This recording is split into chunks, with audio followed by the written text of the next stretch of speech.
Good afternoon, everybody. It is Steve Lookner with Agenda Free TV. We are here to bring you some live coverage today of this rally that President Trump is holding in Myrtle Beach, South Carolina, for Darline Graham, Senator Darline Graham, who is running for a full term of the Senate. Remember, she is the sister of Lindsey Graham, the late Senator Lindsey Graham.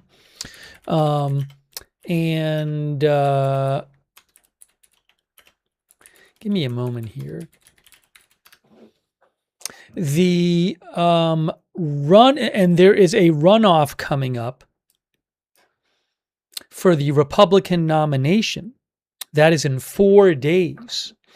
So the Republican nomination runoff is in 4 days. And the winner of that is likely to win the general election in November and be the next full-term senator from South Carolina. So we're going to bring you live coverage of this rally. President Trump's going to be speaking. Darline Graham is supposed to be there as well.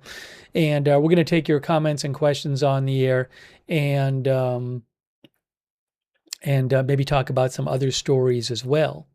As you can see right here, it says, oops, hold on. Give me 1 second here. Let me just do this real quick. I got to put this here. President Trump to stump for Senator Darline Graham days ahead of South Carolina's GOP Senate runoff. And we're going to have live video from the actual event. Might have some live video soon for you. I want to thank our moderators who are here. We have Ruth is moderating and Roberts May Queen is moderating over there on YouTube. I really appreciate it. Thank you so much. We also have moderating right now. Matthew Kohai 3 and Surly Dev are moderating on Twitch. Big thank you. Linda Belk, Larry, Misha moderate for us on X, and also our Facebook moderators. Oops. Andrea Holder is there moderating. Thanks to Laverne Thompson for subscribing on Facebook. Hold on a second here.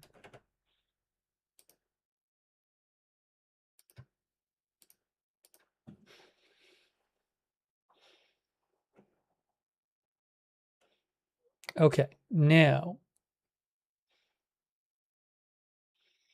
again, we're going to be taking your comments as well.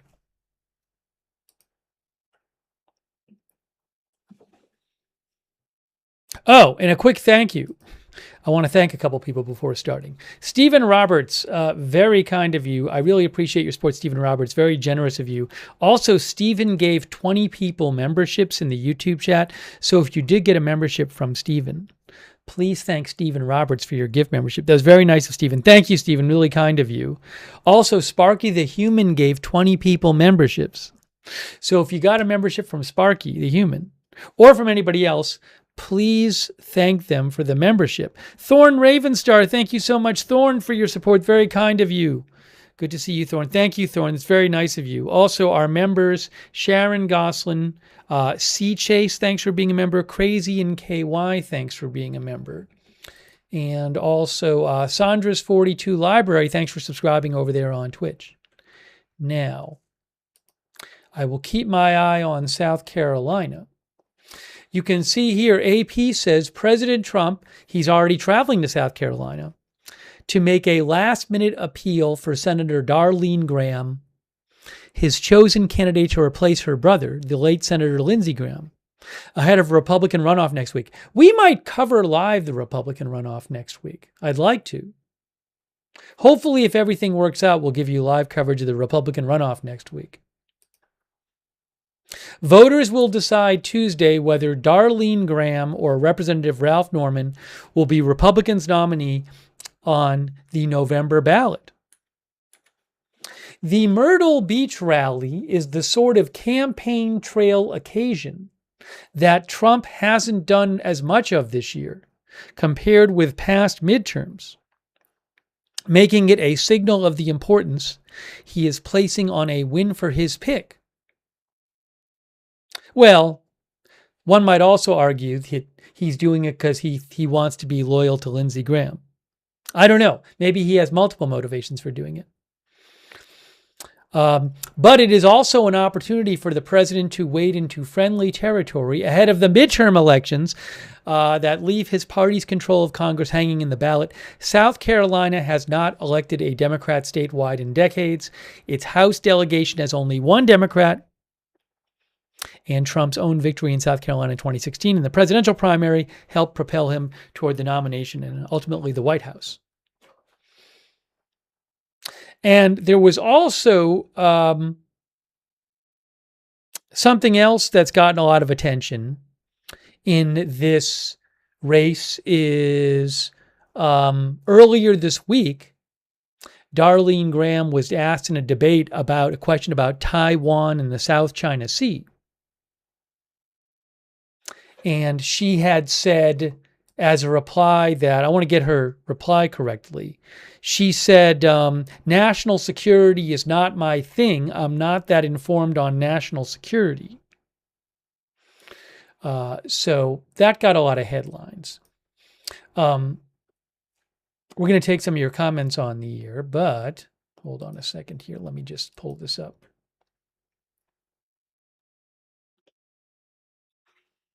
So it'll be interesting to see what happens in South Carolina with this runoff. But this is just 4 days before the runoff.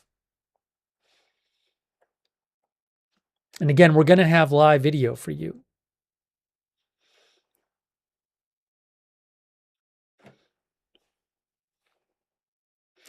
Our view, Teresa says Trump loves rallies. Chemo thinks she is not qualified to be a U.S. Senator. Hold on a second here.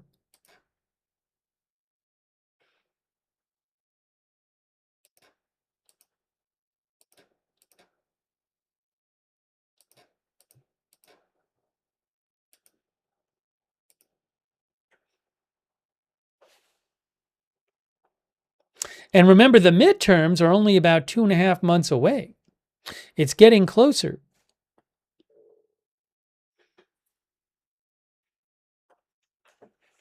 So another reason I want to cover this is also because President Trump, I mean, I'm sure he'll speak on a lot of topics.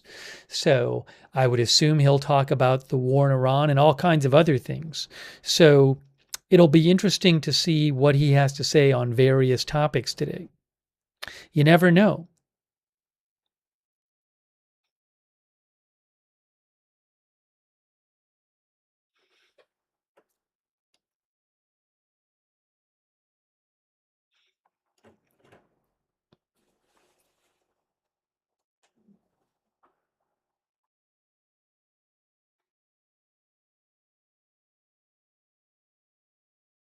And she is running against, hang on a second here, Ralph Norman, Representative Ralph Norman. NY committee thinks Ralph Norman seems qualified. Our viewer NY committee thinks Ralph Norman is more qualified than her. We'll have to see what happens. Oh, I should pull up and show you what the results were of the election of the first round.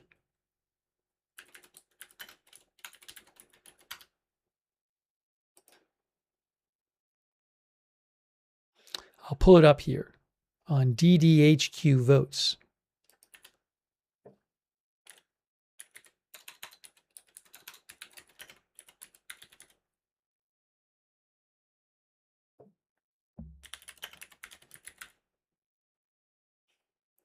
Here.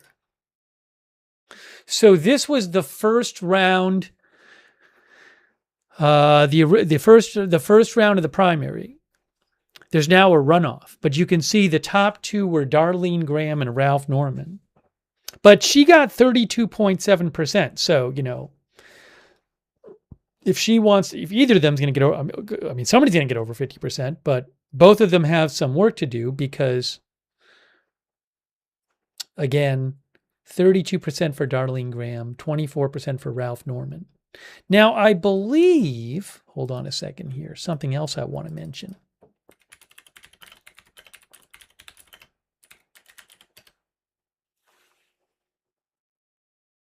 Yes, so Russell Fry, who came in third, he has backed Darline Graham. Now, I don't know if all of Russell Fry's voters are going to vote for Darline Graham. That'd be a big help for Darline Graham.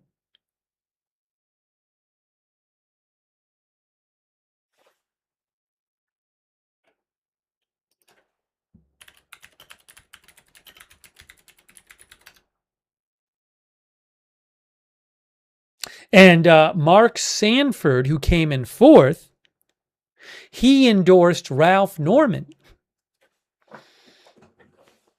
So Sanford endorsed Norman and Russell Fry endorsed Graham.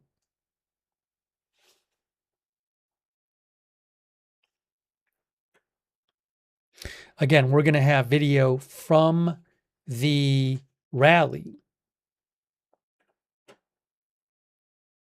So she was originally appointed, if I have this right, that the governor, she's senator now because the governor gets to appoint the interim appointment. OG Jeff thinks she is going to lose a runoff. I don't know what's going to happen.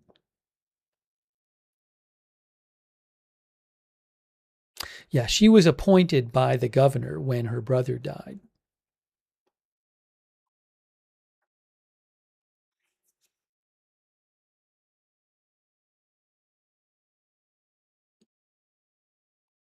Now, I'm keeping an eye out. Once there are speakers, I'm going to start maybe showing you some of the footage from the rally. So I want to keep an eye on this.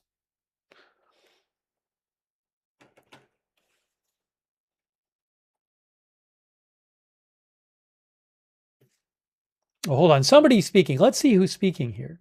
By the way, special thanks to Right Side Broadcasting, who we have video today, at least initially we have video, via Right Side Broadcasting. They've been very nice to let us check out their stream. So I really appreciate it. Let's see. I don't know who's speaking now. I want to take a peek at this. I don't know if I'm going to leave this up. We'll definitely watch President Trump speak. But let's see what's happening right now. Let's go check in on the rally. If I can do this here. He's a Mount Rushmore type of president. President Donald Trump has done more for the church and religious liberties than any other president in my lifetime. And I'm honored to be here today to open with a word of prayer. So let us pray. Heavenly Father, creator of the heavens and the earth, we humbly come before you today asking for your wisdom and guidance. We need clarity today as we, the people, seek to place in leadership those who will hear and heed your voice. As our communities face the uncertainty of today's skewed landscape of a worldview steeped in humanism, let us instead find certainty in your guidance as your Spirit leads us forward with principles and precepts based upon your eternal word.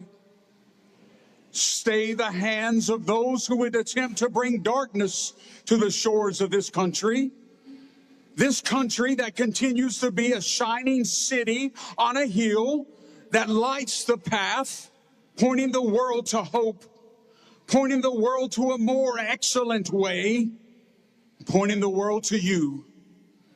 We pray you lift up leaders who are not afraid, leaders not afraid to stand against the greed and avarice of those willingly wielding the scalpel that destroys forever the lives of confused children. Leaders who are not afraid to stand against those who will label Christians as enemies of the state. Leaders who are not afraid to stand against the attempt to bring godless Marxism and communism to our land. Oh God, raise up those leaders. And now I ask that you continue to grant wisdom for President Donald Trump as he leads this great nation with a continued surety that he has shown.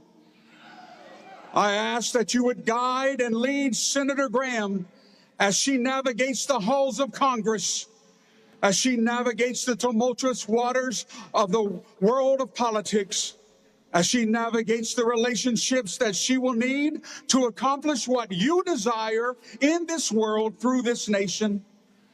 May you be her compass. I pray all these things in the mighty, loving name of your Son, Jesus Christ. Amen. Now, there might be music here. Are they going to play music? Probably. Or is somebody going to speak next? Can't play the music.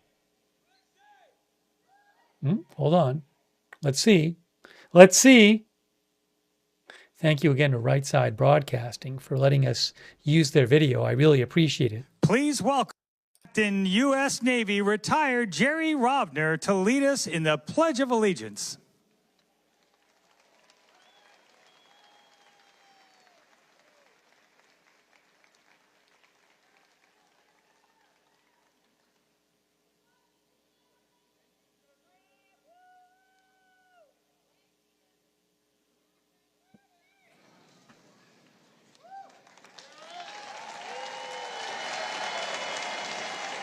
We have any veterans out there?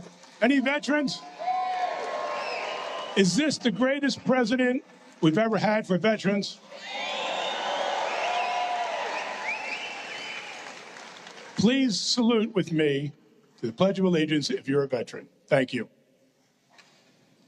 I pledge allegiance to the flag of the United States of America and to the republic for which it stands, one nation, under God, indivisible, with liberty and justice for all.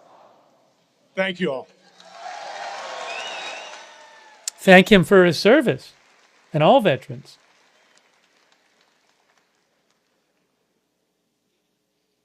Now, please welcome Robbie Taylor to lead us in the national anthem. All right. I'm going to take some comments here. We're going to have more speakers. Again, this is a rally. I'm going to come back to me for a second, then we'll go over to the rally again and then see who the next speaker is. So again, this is a rally that President Trump is having. It's on the President Trump website. Is it the Trump campaign website?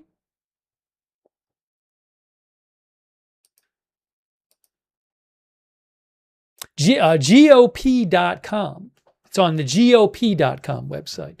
But it's President Trump to hold rally in Myrtle Beach with Darline Graham. Here's what the website looks like. Hang on a second here.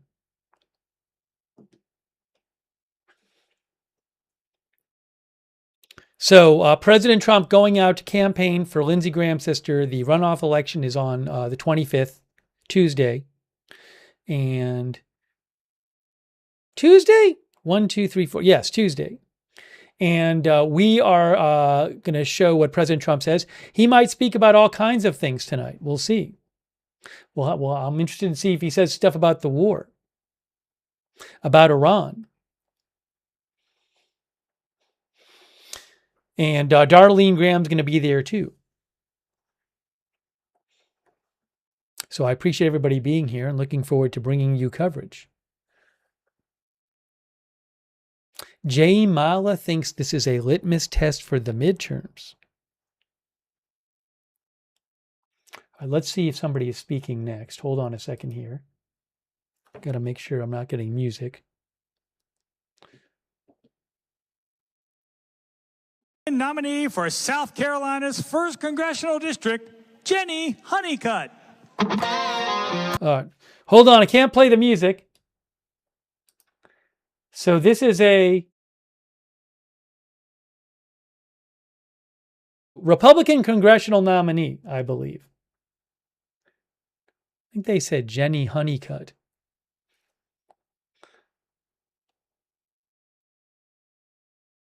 Hey, Sana, you ready to get it started?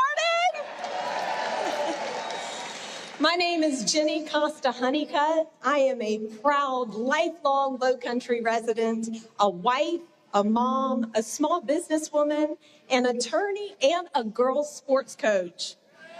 I am also the Low Country's Republican nominee for Congress, and I am ready to give the Low Country, our great state of South Carolina, and our nation the serious, steady, conservative leadership it deserves in Congress.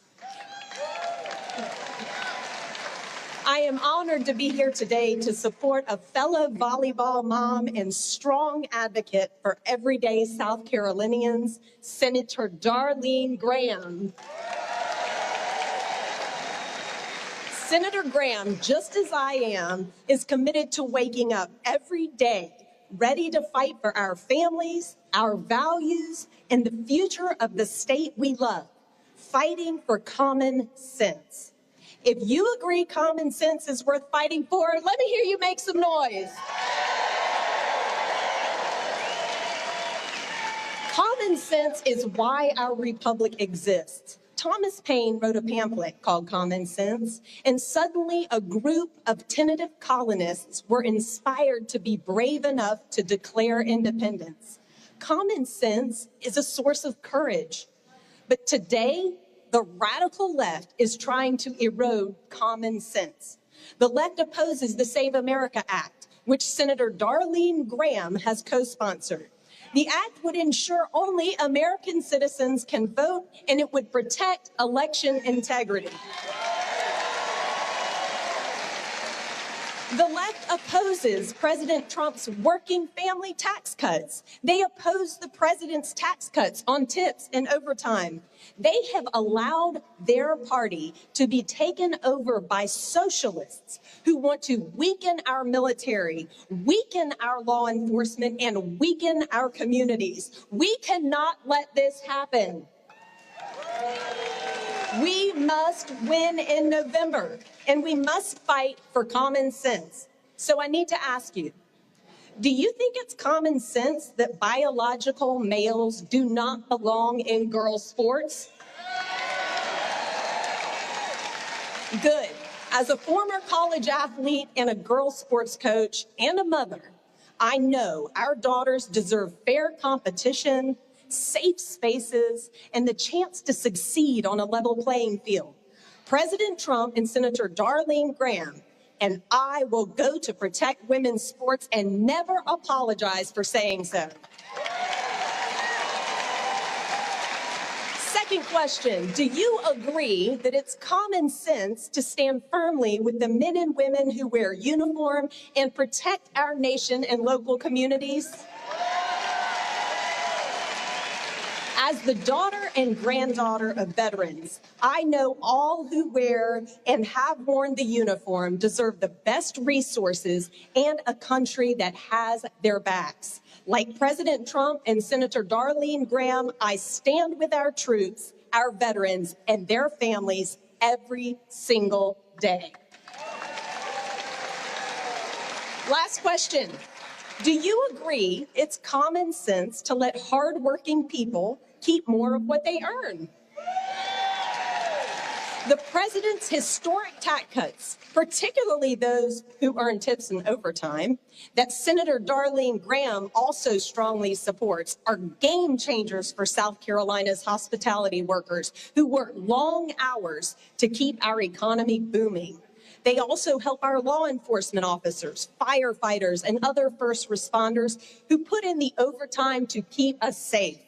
And they put more money in the pockets of working families across South Carolina. That's not just policy, that's common sense. Respect for the people who keep this economy moving. Common sense solutions. It's what President Trump and Senator Darline Graham are fighting for every day. We must ensure common sense remains common. It's why you need to vote Tuesday in the special election. And it's why you need to vote in November. Our children, our veterans, and our working family neighbors are counting on you. Thank you for standing for common sense. May God bless you. May God bless the great state of South Carolina, and may God bless the United States of America.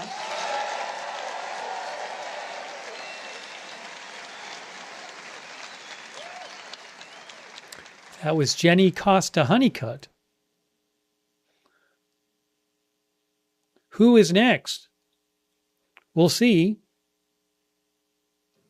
Please welcome Republican nominee for South Carolina's Agricultural Commissioner, Cody Simpson. I gotta not have the music. It's Cody Simpson.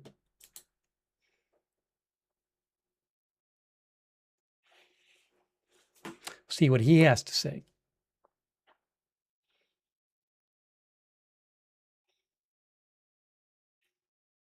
Hang on. Can't play the music.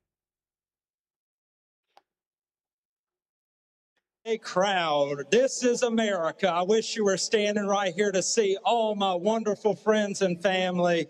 What a great day it is to be in South Carolina. I want to thank President Trump and Senator Darline Graham for giving rural South Carolina a voice tonight. Agriculture is South Carolina's #1 economic engine, generating close to $52 billion impact on our state. And we are so fortunate that Senator Lindsey Graham understood that, and he fought for it. He fought for our families, for my family, and our way of life. He was a warrior for us all. He was truly a son of South Carolina, and we're going to miss him. But this battle is far from over. The battle of our republic is in our very hands, and what we have to do is stand up against these socialist Democrats who want to take our land and control our grocery stores. Well, not on my watch. They better not mess with the Piggly Wiggly, because I'm always big on the pig. And I'm here to tell you that we have got to fight against them, because it is our same very ancestors who fought for this country, who sacrificed for it. And as President Reagan said, our ancestors died for it. I'm here to tell you that we have no finer leader that can accomplish more, who's willing to fight, who's from the backcountry of South Carolina, who helped fight and win our nation's independence. And I'm here to tell you, it is not only in Senator Graham's heritage, but her mission is to fight for South Carolina, just like those ancestors did many years ago, and just like President Trump is doing right now on behalf of our country. I'm so happy that Senator Graham has asked and called on a national ban of these foreign adversarial lands of China. Chinese communists have no business in the state of South Carolina, much less in our entire country. Unfortunately, they even own land around my farm and near Speaker's place there in Sumter County near Shaw Air Force Base. Well, I am so happy that Senator Graham has called on that ban, and we cannot afford to allow the countries of Iran, Cuba, North Korea, Russia, and China, as I mentioned, to have any of these land holdings, where these Chinese unfortunately own close to 265,000 acres across this country. Food security is a matter of national security. And we not only need to ban it, but we need to take our land back. I think it's now more than ever that we protect and preserve our farmlands and our way of life. And that is why we need to support President Trump, who is protecting our same very heritage. My family, who's here tonight, has been farming the same land since 1904. We're a part of those families that are over 22,000 family farms in South Carolina. Well, unfortunately, since 2002, we've lost over 200,000 acres of farmland, and just in 5 years, we've lost close to 2,200 family farms. Well, we need a leader who's going to fight for us to help us make our farms more profitable, to pass that farm bill, and that's exactly why we're running, to protect our farms, our families, and our future for the very next generation. And as Senator Darline Graham knows, you and I and everyone in this room, which is filled with patriots, to never apologize for who we are or where we came from. Because we are the shining beacon across the entire country, and who we send to Washington is the representation that every single state envies who we are and wish they had. I want to tell you, that is who we are. We've got to make sure that those people who are moving in here by the droves, that they understand our way of life. But we also have to be mindful of those folks out of our state and in other D.C. organizations trying to tell us who we are. Well, not on my watch and not on your watch. We are not going to allow these folks to tell us who to vote for, because these same very organizations, they never even stood on South Carolina soil. And I'm here to tell you that these folks, unfortunately, as I mentioned, they want to change our way of life. But could you believe that some of these folks, even those folks in Washington, like the Supreme Court Justice, she doesn't even know the definition of a woman. Well, we tell those folks out on our farm, if they get confused, you go out there and try milking that bull. So I, again, am so happy to be here amongst our wonderful patriots, these wonderful people, because we are a family here. And it is an honor, a true honor, to have President Trump of the United States of America here advocating for the people, because I think it's very important that of the importance of him being here shows so much of how much he cares. This president cares. This president's administration cares. And not long ago, and want to wrap up to the American dream is still alive and well. And not long ago, this old country boy left his farm 2 miles on a dirt road. I got in our pickup truck and went to Washington. We walked into the White House and shook the hand of the leader of the free world, Donald J. Trump. Only in America, he is the greatest president. He is the greatest president that agriculture has ever had. And I want to ask you, as this old country boy, I'm asking you to get out and support and vote for Senator Darline Graham for 6 more years. We trust Trump, and let's make agriculture great again. God bless South Carolina.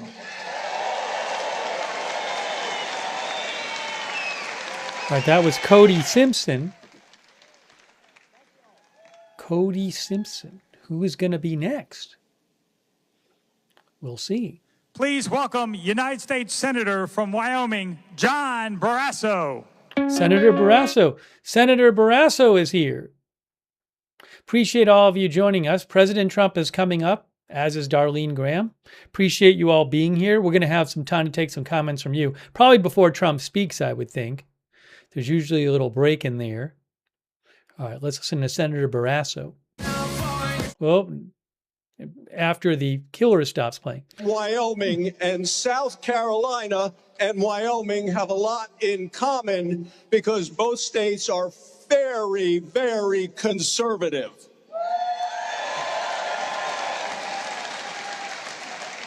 Both states are deep red, and both states love President Trump.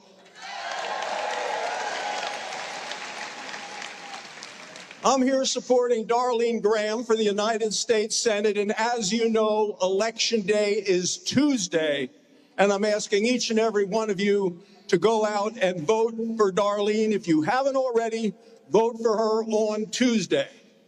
She and President Trump have a lot in common. In Wyoming, we call it the Cowboy Code, which is they live each day with courage, they take pride in their work, and they do what needs to be done. President Trump has been doing that every day in office. Darline Graham has been doing it every day of her life. Darline is already making a consequential commitment and contribution in the United States Senate. Just 1.5 weeks ago, she cast the decisive vote for Todd Blanche to get him confirmed Attorney General for President Trump.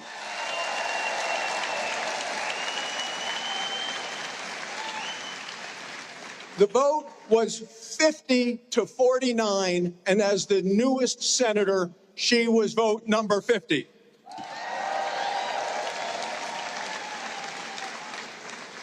You know her life story.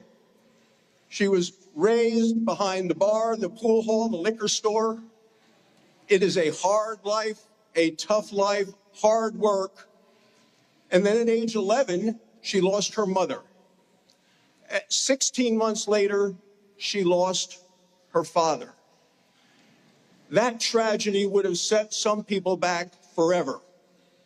Darlene's a fighter. She fought on. She got her education, began working for the state to help people with disabilities, find work, and be independent. What more can you want in a senator that someone helps others find work and become independent?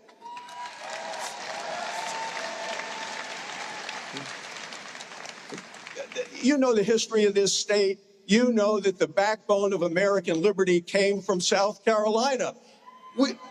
We just celebrated 250 years of the signing of the Declaration of Independence. The president led a great celebration all across America. 4 of the original signers were from South Carolina.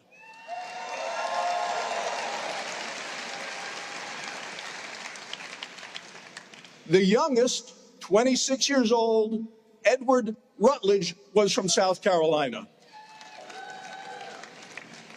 Those 4 signers, and we heard from the minister, those 4 signers had great faith in God.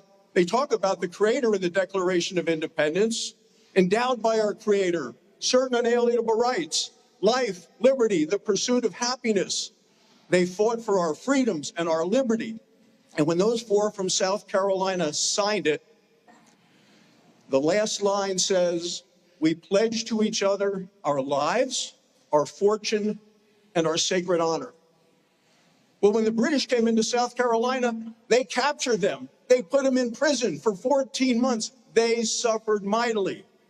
But as a result of their commitment, we have had now 250 years of freedom, liberty, and American greatness.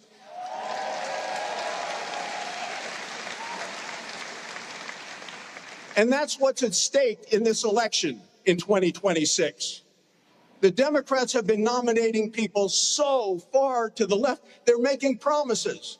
They say they want to open the border and open the prisons.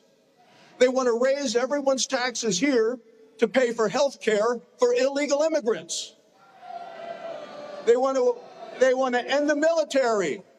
They want to end immigrations and customs enforcement. They want to defund the police. They are radical, they are extreme, they are dangerous, they are scary. Are we going to let them take back the House? Are we going to let them take the Senate? Are we going to let them destroy America? That's why I'm here with all of you today, to encourage you to vote for Darline Graham.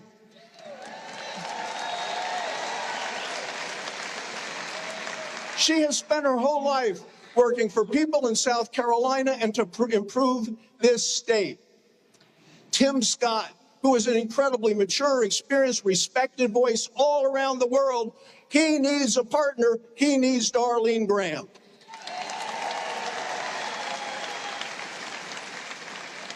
In just a few moments, President Trump is going to come into this building. Have you heard that? That President Trump is going to be here this evening? He is going to ask you to support Darline Graham. He's saying to you, send me a fighter, send me a partner. Let us fight to make sure that America's freedom, liberty, and greatness goes for another 250 years. Thanks so much for letting me join you today. Vote if you may, Darline Graham. Thank you. Thank you. Thank you. All right, that was Senator Barrasso from Wyoming. We'll see who's coming next. Please welcome United States Senator Tim Scott. Tim Scott. We have to wait for the music to stop. It's Senator Tim Scott. Big supporter of President Trump. Just need to get his name on the screen.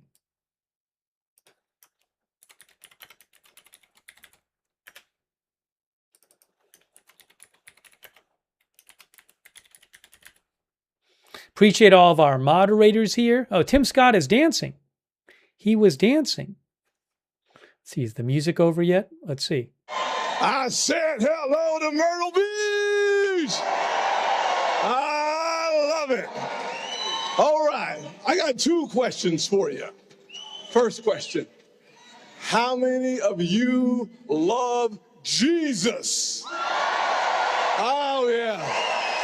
I'm talking about the King of Kings and the Lord of Lords. I mean, the Alpha and the Omega, the beginning and the end. That's America.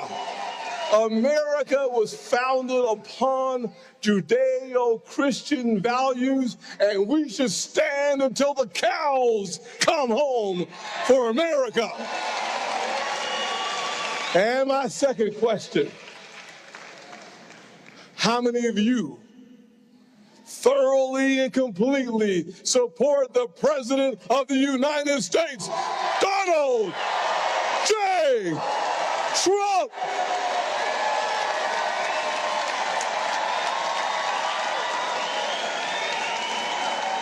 I'm here to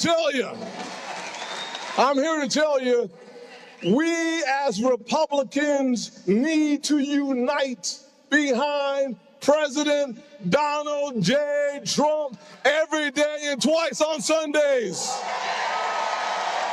I'll tell you the truth. The first question and the last question I asked Senator Darline Graham was a simple question. I didn't endorse her during the first period of time. I wanted to wait and see how she operated as a senator. I wanted to see with my own eyes that she was the real deal. I'm here to tell you, Darline Graham supports President Donald J. Trump every day on every major issue, and that's why I endorse Darline Graham. And my first question to Darline was a simple question. Will you do whatever it takes to make Save America Act the law of America? And she said yes. She said yes. We must have a united Republican Party to get the job done. And Darline Graham will help us get the job done. I'm telling you, America faces one of the greatest threats we have seen in my lifetime. DSA. They have lost their minds on the Democrat side. Only a united Republican Party can stop the most deranged candidates this nation has ever seen, from Troy Jackson in Maine to all the way in Michigan, Abdul El Said. Here's a candidate who says he supports Sharia law. We got Roy Cooper in North Carolina who believes that boys should compete against girls in sports. No! We have crazy candidates in Florida who want to defund the police, open every prison, and let the criminals run free. The only way to stop this madness from spreading is for those of us, patriot Americans, who believe in the Constitution of the United States, who believe in the founding fathers and the Judeo-Christian solid foundation on which we stand. We must stand united behind Donald J. Trump, and it starts with voting for Darline Graham on Tuesday. All day, call your friends, email your neighbors, even call your ugly cousins. We got to get this done. It takes you, we, the South Carolinians, to keep this state red to the roots. And may the King of Kings always bless these United States of America. God bless you. All right, that was Senator Tim Scott. Senator Tim Scott. I'm guessing we might hear from Senator Darline Graham soon. Ladies and gentlemen, please welcome to the stage Congressman Russell Fry. Hold on. I have to stop the music. So President Trump is coming up. We're going to hear from President Trump. Also, I believe we're going to be hearing from Senator Darline Graham as well. The runoff between Darline Graham and Ralph Norman for the Republican nomination is on Tuesday. This is 4 days before the runoff. Appreciate everybody being here. Thanks to our moderators as well. Thanks, Raisback, for being a member. Thank you, Crypto King, for your support. All right, hold on. I got to get the sound back on. Oh, Myrtle Beach, how we doing? All right, guys. How are we doing, Myrtle Beach?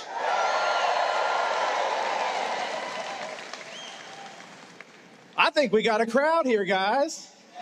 Is this Donald Trump country or what?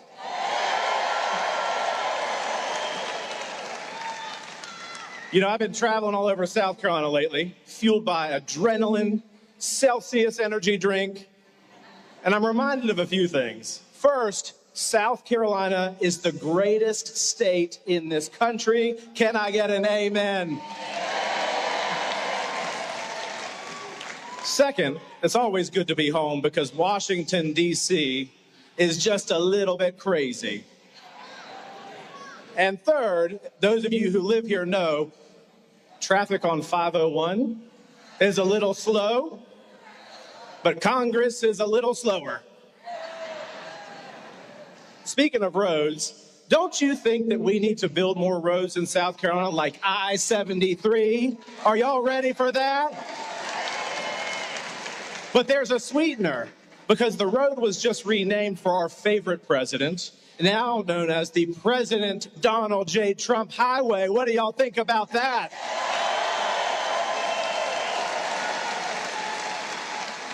Trump helped get the permits. All we got to do is build it. Are y'all ready to build the road? Let's chant it together. Build the road. There we go. Y'all are so loud that Joe Biden heard that from his basement in Delaware. Good job. It is good to be home. I'm a cool dad to a little man named James. Or not a cool dad, I'm just a dad to a cool little dude named James. I'm a husband to a beautiful woman named Bronwyn. I grew up right down the road in Surfside Beach, South Carolina. I'm with my Surfside people. No central heat or air conditioning, no silver spoon, no trust fund. We didn't have much, but we had our faith, we had our family, and we had just a little bit of that true American grit. And we understand something that apparently is controversial in Washington these days, that if you want something, you have to go earn it. That's South Carolina. That's America, and that's the attitude that I take with me to Washington, D.C. Because I've always loved President Teddy Roosevelt's idea of the man in the arena. The credit doesn't belong to the critic sitting in the cheap seats. The credit belongs to the person and the people in the fight every single day. They get knocked down, they get back up, and they keep going. You know, too many politicians get elected. They got a lot of fire. They got a lot of energy. And then they get to Washington or wherever they're going, and nothing happens. Nothing. You know what I'm talking about. Before long, they're just a highly subsidized piece of office furniture in Washington, D.C. with a voting card. That's all. You see, it's not enough to cast conservative votes. You need to deliver conservative results.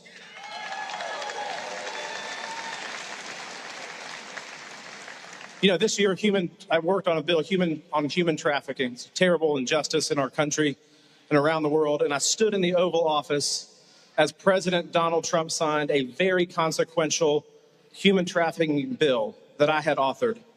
We fought for it. We passed it. He signed it. That's a result. And then we passed the one big beautiful bill. The one big beautiful bill, okay? Not two bills, but one bill. Generational effort on tax reform for hardworking American families. No tax on tips, no tax on overtime, no tax on our seniors with their Social Security. That is a result. And we all remember when Biden busted open the border. Crime, fentanyl, chaos in every single community in this country. President Trump and Congress delivered again, too, by doing a very remarkably simple thing: enforcing the law. That's a result. And this year, too, y'all remember the Apache pilots that were sitting over across our shores that were flying those those helicopters? I mean, great. Well, some beach Karen decided to complain about those Apache helicopter pilots. And there's a guy over here, Matt Van Swell. Where you at, buddy? Where you at, Matt? He's over here. That guy and I worked together. We got a letter to we got a letter to Pete Hegseth, and those Apache pilots that were suspended were reinstated. That is a result.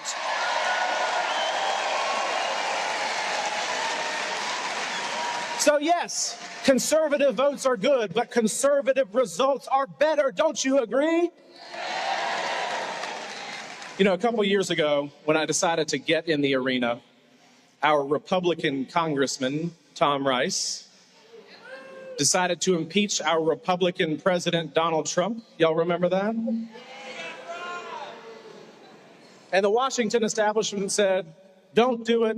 You can't win. He's going to win. Trump's done.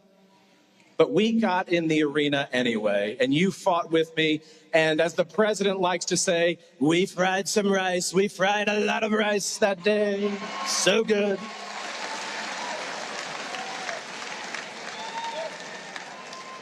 But there's a bigger lesson here. Do not be afraid of a difficult fight. This is our moment. In the 1990s, Newt Gingrich had the contract with America. Now, today, we need a contrast for America. Because we got to talk about common sense that we all have and some of the batshit crazy ideas the radical left has. So let's talk about this for a second. Common sense. Higher taxes or keep more of your money? Foreign energy or American energy? Open borders or secure borders? Sharia law or the rule of law? Communism or capitalism? Whoa, South Carolina, be careful. At this rate, somebody in Washington is going to launch an investigatory committee and you're all going to be on some list. You radicals, you freedom-loving, gun-fearing, God-fearing, hard-working, America first, common sense radicals. But that's the contrast, right? We have common sense and they make no sense. Sometimes you hear what's coming out of Washington and you think, wait, what? What are they talking about? Let's just cut to the chase. Men are men, women are women. A border is a border and crime is crime, and America is still the best country in the world. And we're not going to apologize for it. But guys, I got to tell you, I'm optimistic about this fight. Because every generation gets their moment in the arena. This is our moment. President Trump needs people in the arena with him who want to turn an agenda into results, not just talk about it. That's why I've endorsed, and I'm proud to endorse, Darline Graham for the United States Senate.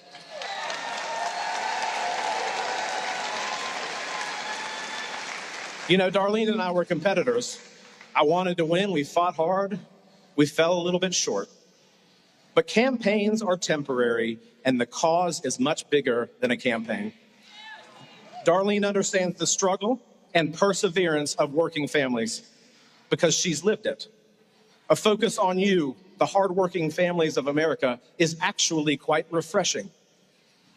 And sadly, Washington has enough people that are trying to stand in President Trump's way. Everything's a problem. Well, sir, we can't do that, sir. If you look at paragraph 32B, sir, it's not perfect.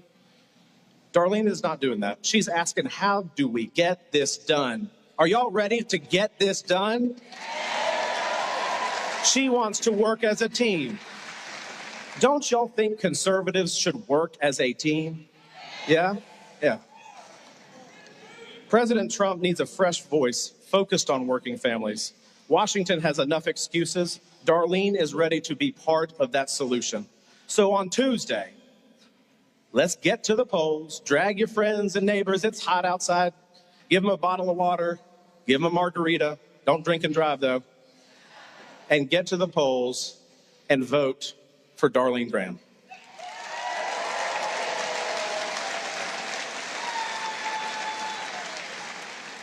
You know, I learned something as a Boy Scout, that you leave your campsite better than you found it.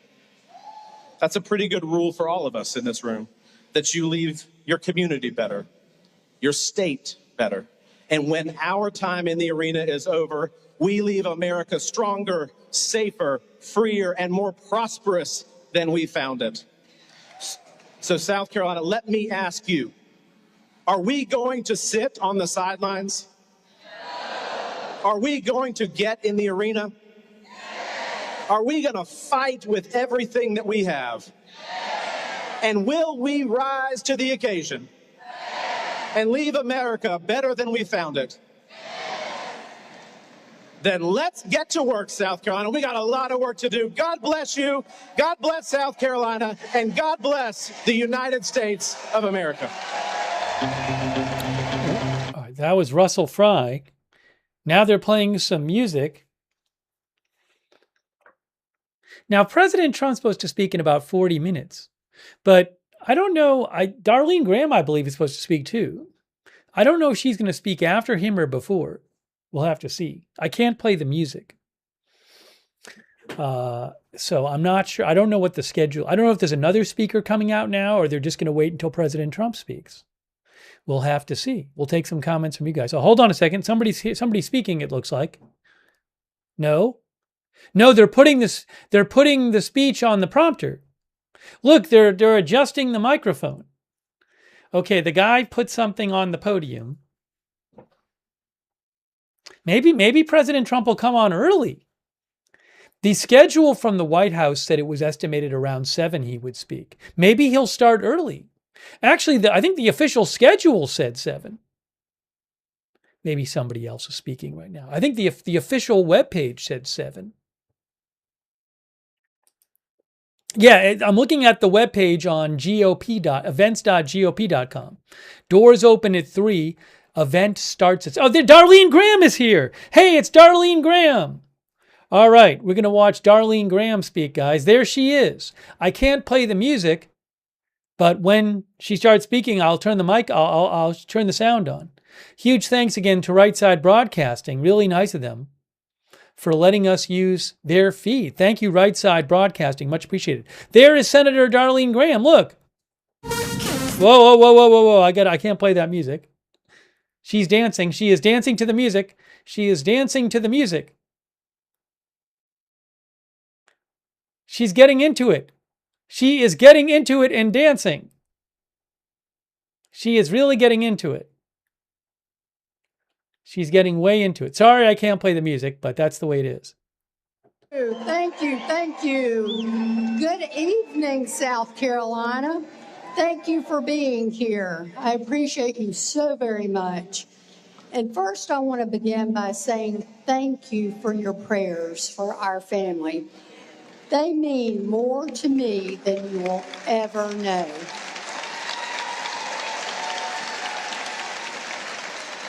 Lindsey was amazing, and I think he's looking down right now. So again, thank you for your prayers. Lindsey and I grew up in central South Carolina, but I have great memories of Myrtle Beach. We used to come vacation here. What a great coast. In Central, we grew up in one room in the back of a bar and liquor store where our parents worked long, hard hours to make ends meet. That's where we learned a strong work ethic and the value of a dollar. For 30 years, I've worked hard for the people of South Carolina. For the past 7 years, I've led a state agency with 130 employees and a $90 million budget. I turned it from a struggling agency into a national model. Thank you. For that reason, I was elected president of a national organization for blind agencies.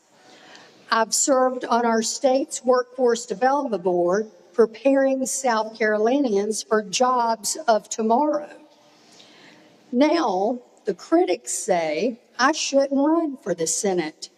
They say I'm not a politician. You know what I say? Guilty as charged.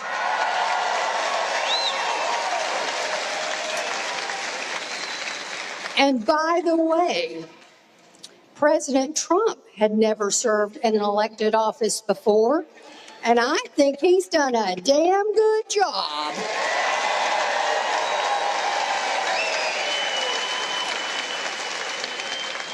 I'm a volleyball mom, and I love watching my daughter play. She's sitting right over there. And I know boys do not have any place in girls' sports, certainly not in the locker room. I am strongly pro-life.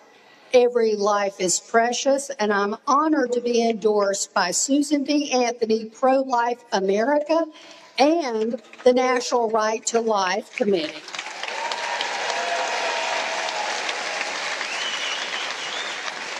I will always stand for the Second Amendment. To me, gun control is how steady you hold your weapon. The Save America Act was the first bill I co-sponsored because if you need an ID to check out a library book, you definitely need one to vote. And you know what else? I'll end the filibuster to save it and get it passed. I loved my brother Lindsey, and I miss him so much every day. But on illegal immigration, I'm tougher than he was. It's simple. If you are here illegally, you've got to go.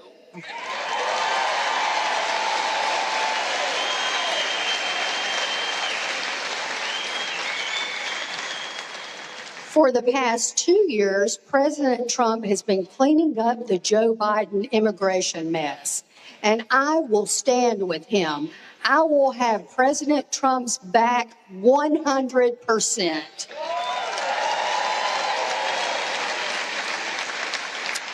I oppose DEI. I oppose the woke agenda. Sorry, liberals, but I don't apologize for any of that. I am a proud, red-blooded American. I believe America is the greatest country in the history of the world. I'm honored to have President Trump's endorsement and Senator Tim Scott and Congressman Russell Fry and Congressman William Timmons and dozens more standing with me tonight. I believe in teamwork, and for us to move our agenda forward, we must work together as a Republican team.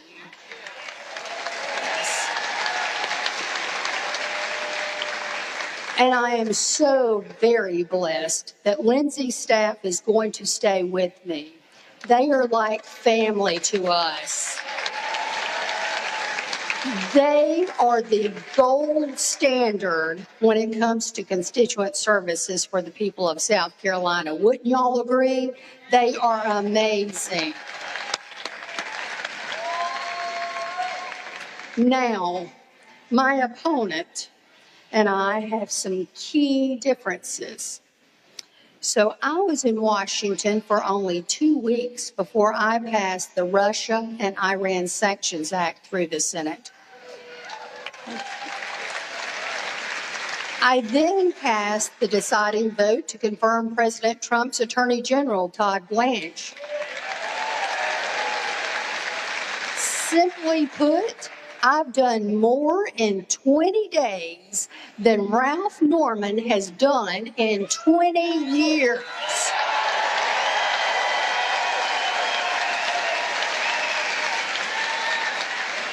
Also, did you know that we have paid my opponent $1.7 million in salary? You know what he's done to earn it? He's passed one ceremonial bill and he named a post office. 2 things. You know, I actually worked as a postal carrier for a while. We had a term that matches his record: undeliverable. The only person my opponent has delivered for is himself. My opponent is now one of the 25 richest members of Congress.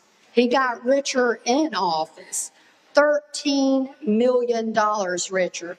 And during COVID, he took $600,000 in free government loans and never paid a dime back. Shame. I don't know about you, but I certainly don't think he's looking out for the people of South Carolina. Did you know that President Trump had to call my opponent down to the White House and convince him to vote for the One Big Beautiful Bill, or it would have never passed? We already have enough problem Democrats. We don't need a problem Republican.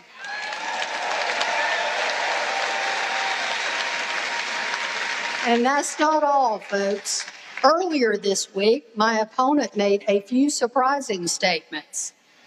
Instead of protecting Social Security, he promised to cut it.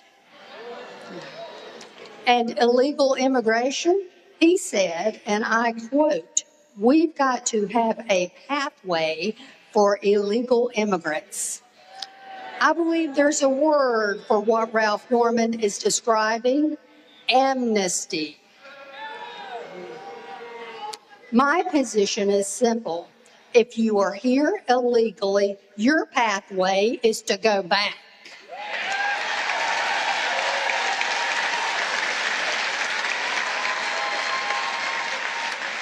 Finally, I think my opponent's a little confused on what he wants to do. First, he wanted to go to Washington to drain the swamp.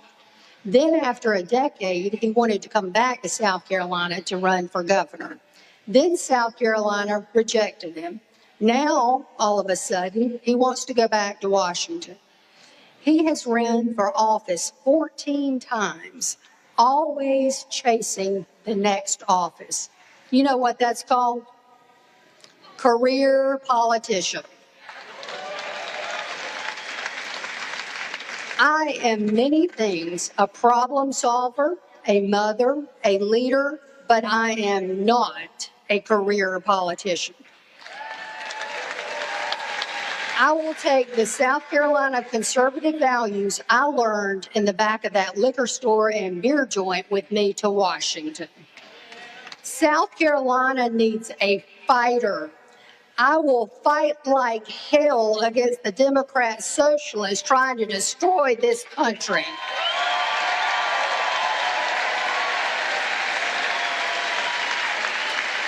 And I will fight for President Trump and everything we believe in. Thank you. I humbly ask for your vote to be your voice in the United States Senate. Please go vote on Tuesday and take 10 friends with you. Thank you. God bless South Carolina. God bless President Trump. And God bless the greatest country in the world, the United States of America. Okay, that was Senator Darline Graham. I think President Trump may be next. She is running, so she was appointed to be the interim senator from South Carolina when her brother passed away. The governor appointed her, and now she is running in the Republican nomination runoff on Tuesday against Ralph Norman. So President Trump is there, and he's supposed to speak shortly. We'll see if, I assume he's speaking next. He was supposed to speak at 7.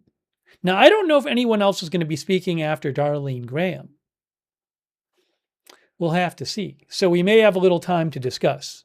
I got to keep an eye on it. By the way, thanks to TwitU1K. Thanks, TwitU1K. Also, London Real. Thanks for the gift sub, London Real. Also, Scary Atheist, thanks for subscribing. And I want to, before I take some comments, I want to shout out our moderators. We have moderating right now. Ruth is there moderating. Thank you so much, Ruth, for moderating. We also have moderating right now. I got that fired. J. Joannid, Matthew Kohai 3, and Surly Dev. We have Linda Belk, Larry, Misha moderate for us on X. K. Lowry Body, Andrea Holder on Facebook. It's interesting. Oh, hold on. Let's see. Is somebody speaking or are they just fixing the mic? Hold on. Whoa. Whoa. There's music. No, I think they're just adjusting the microphone. We have people on the podium doing things on the podium. Are we seeing the presidential seal? Is the guy going to put the seal onto the podium? Hey, breaking news. They're putting the presidential seal onto the podium. Look at this. Wow. Live. Courtesy of Right Side Broadcasting, we can see the video. And there's the presidential seal. Well, there you go. You got to see it live.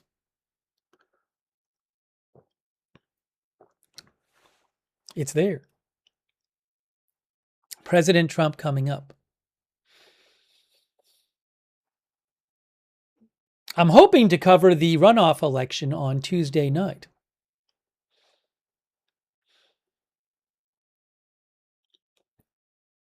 So it's interesting, watching the speakers, I know it's a runoff election, but it kind of feels like, it's they're talking about Democrats, so feels like maybe of a preview of a lot of the speeches we're going to be hearing in the coming months as voting starts to get underway, early voting for the midterms.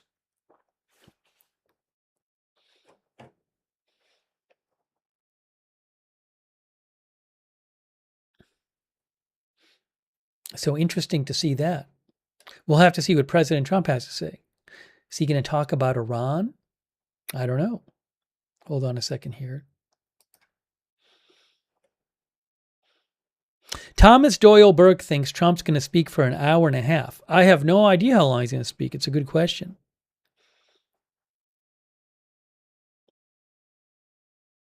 Grim Daddy-O thinks that Darline Graham is unqualified. We can't hire people because they're someone's sibling. This is a circus. Dorn Machine says she will be just fine in the Senate. I'm satisfied with her.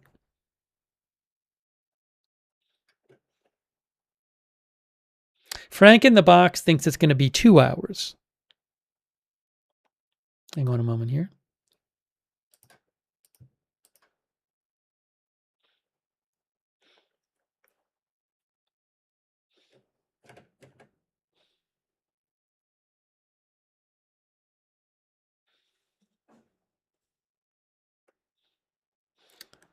We have been seeing some, looks like Secret Service on the stage.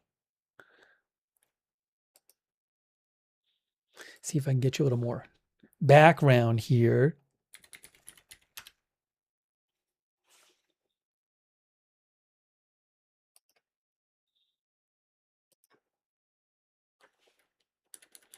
Reuters says that in the runoff election, it will be a test of President Trump's influence in a heavily Republican state.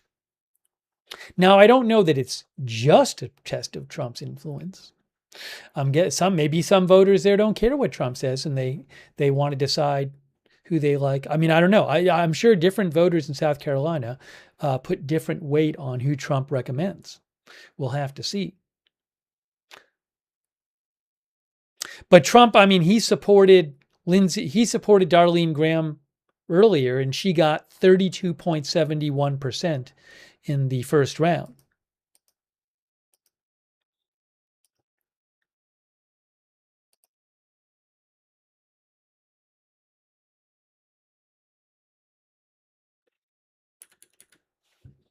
Oh, I think I might have. Do I have some quotes here? I have some quotes from President Trump. You know, President Trump took some questions. He took some questions. I don't have the rights to the video for that, but he took some from questions as he was traveling to South Carolina. Going to check out what he said. Oops, hold on a second. I have to pull this up here.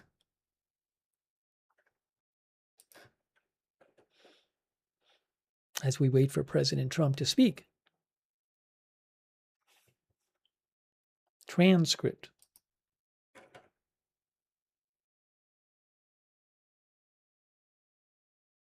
One of the questions he was asked, he took a few questions today as he was traveling to South Carolina. One of the questions he was asked was, he was asked about how he talked about recently shifting to economic warfare towards Iran. The questioner said, does that indicate that the military options in the region for the U.S. are limited? And Trump said, no, not at all. It just means that we're seeing what happens. Trump said Iran has no money, they have no navy, they have no air force, they are not paying their soldiers, they're not paying their police, he said today. They have 350% inflation, Trump said. So we're just going to sort of see what happens, and we have total control, as you know, at the border. We have total control. If you look at the blockade, we have total control of that entire region having to do with the Strait of Hormuz. And that means well into it, the land area. So they would love to make a deal, but they're not ready to make the right deal, in my opinion. He said that a short time ago this afternoon.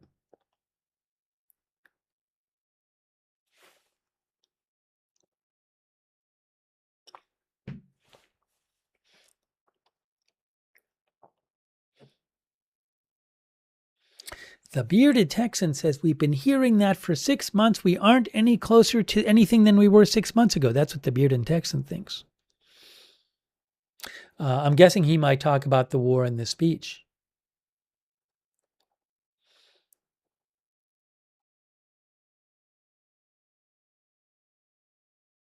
I do wonder if someone else will come out before Trump and introduce Trump.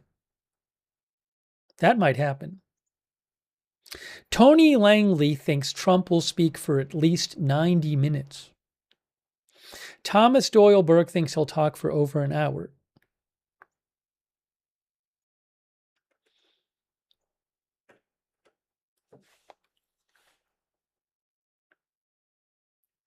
Hey, thanks so much to Gary Baines. Gary Baines gave 5 people memberships. Please thank Gary if you got a membership from Gary Baines.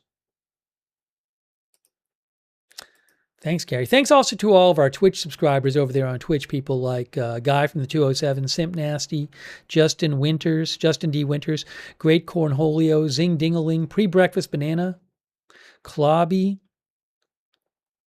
Simp Nasty, Hot Rodacy, and all of our other Twitch subscribers. Shout out to our YouTube members, too. People like Evelyn in Maine, Bearded Texan, Alabama fan, Gregory Scherer.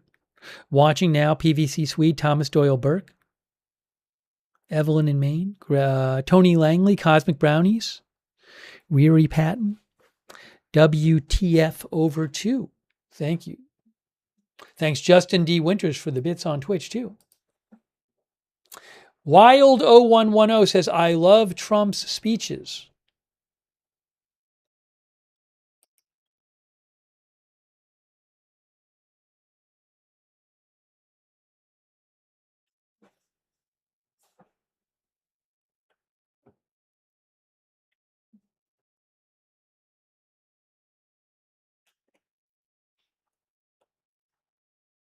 About 18 minutes until Trump is supposed to start. Quirk Sugarplum thinks he'll talk for 85 minutes.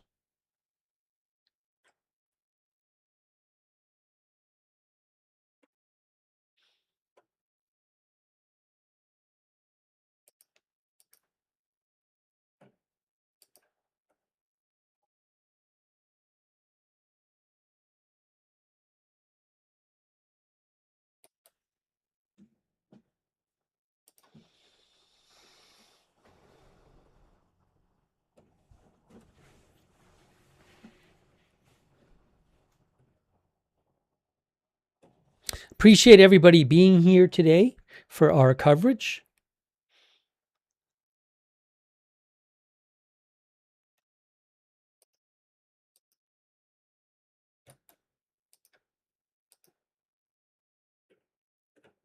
Maybe he'll talk about lowering beef prices.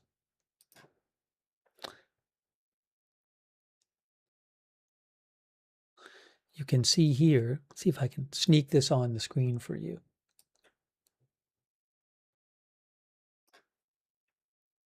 It's kind of hard to see that. Make it a little bigger. That's from AP. Trump announces plan to lower beef prices. AP says, but ranchers and some Republicans are already balking. President Trump announced today that his administration will allow more beef to be temporarily imported into the U.S. without triggering higher tariffs, which drew swift pushback from cattle producers and conservative rural state Republicans. Beef prices have climbed to record highs amid a drop in the number of U.S. cattle. Also, consistent consumer demand and limits on cattle from Mexico, where the animals are facing a flesh-eating pest. The U.S. president has also imposed 50% tariffs on Brazil, a major beef exporter. AP says Trump remains under pressure to cut costs and address affordability issues ahead of November's midterms. But ranchers, who are normally some of the president's biggest supporters, are enjoying some rare profitable years and worry that cheap beef imports will reduce cattle prices and with it the incentive to increase herd sizes. Republican Senator Deb Fischer of Nebraska said, "We all want lower grocery prices, but as I've said for months, we cannot do it at the expense of American producers." She said that flooding the market with foreign beef hurts our livestock industry and undermines the long-term solution, growing the U.S. cattle herd to meet demand. Republican Senator Tim Sheehy of Montana said in a social media post, "Trump's heart is in the right place, but importing beef will harm our ranching families who feed the nation." Senator Pete Ricketts, Republican of Nebraska, said, while he appreciates the administration's focus on grocery prices, short-term policy shifts do not equal long-term solutions.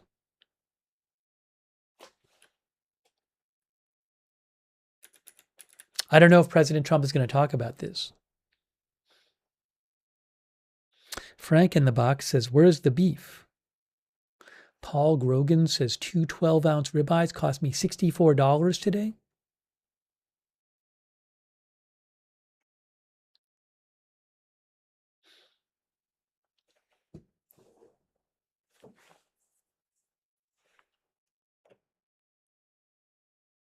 I think he might mention this. It's something that President Trump just announced earlier today.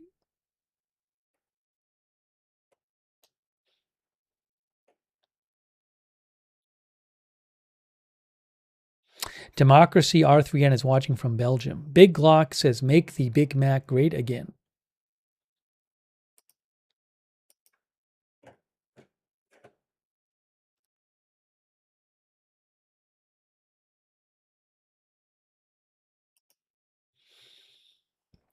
Excuse me. Excuse me. We are waiting for President Trump soon.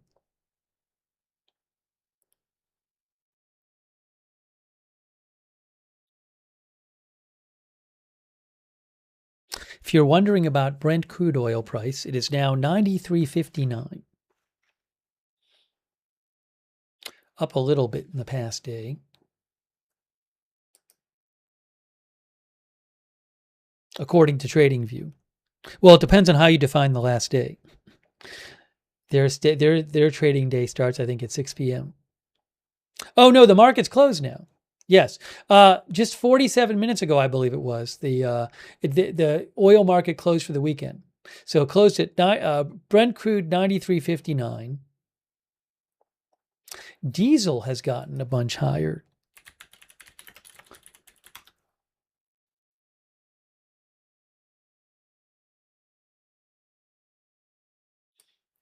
So maybe President Trump will talk about gas prices. I don't know.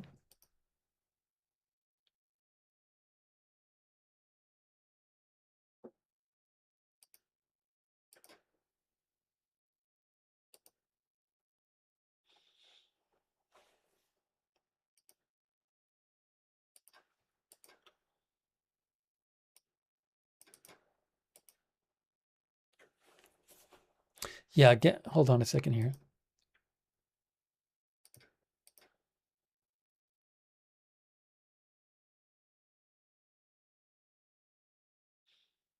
The current gas prices, according to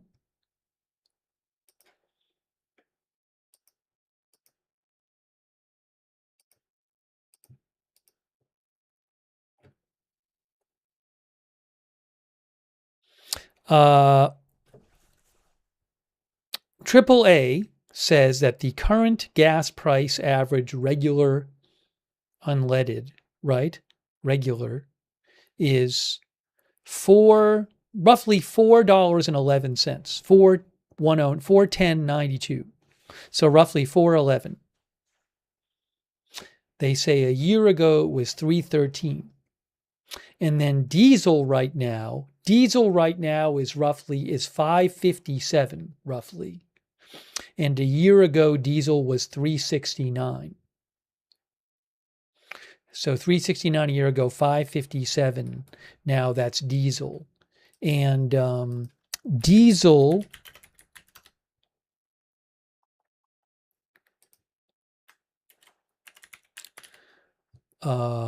is used in a lot of ways in the United States economy. The U.S. Energy Information Administration says most of the products we use are transported by trucks and trains with diesel engines. And most construction, farming, and military vehicles and equipment also have diesel engines.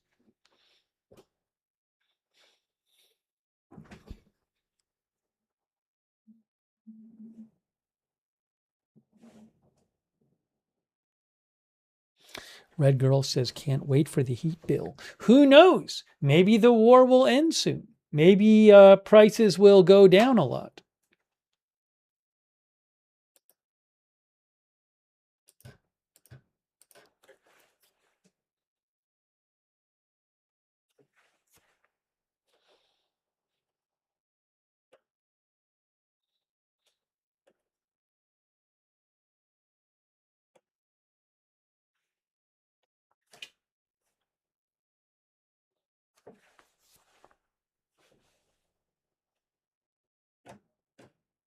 Maybe President will announce something that we haven't heard about. We'll have to see.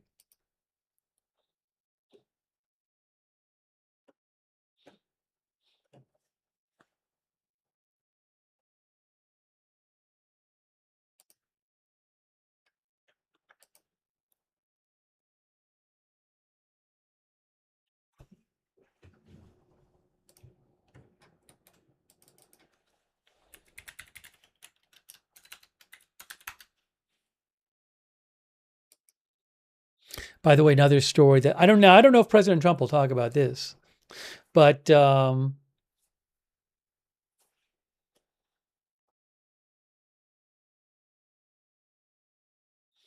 reportedly the Pentagon today fired the publisher and the editor-in-chief of the Stars and Stripes military newspaper, and also a Middle East correspondent for the newspaper.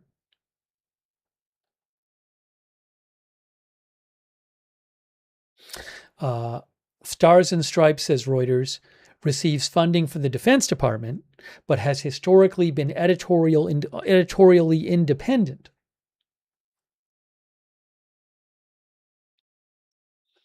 The editor-in-chief of Stars and Stripes said today he was being fired for insubordination. He said that according to the notice he got, he was fired for stating in a CBS interview that hypothetical censorship of news for service members would constitute a personal red line for him. The Middle East correspondent who said she was fired said it was because she had told CBS News that she works for Stars and Stripes and not the Pentagon.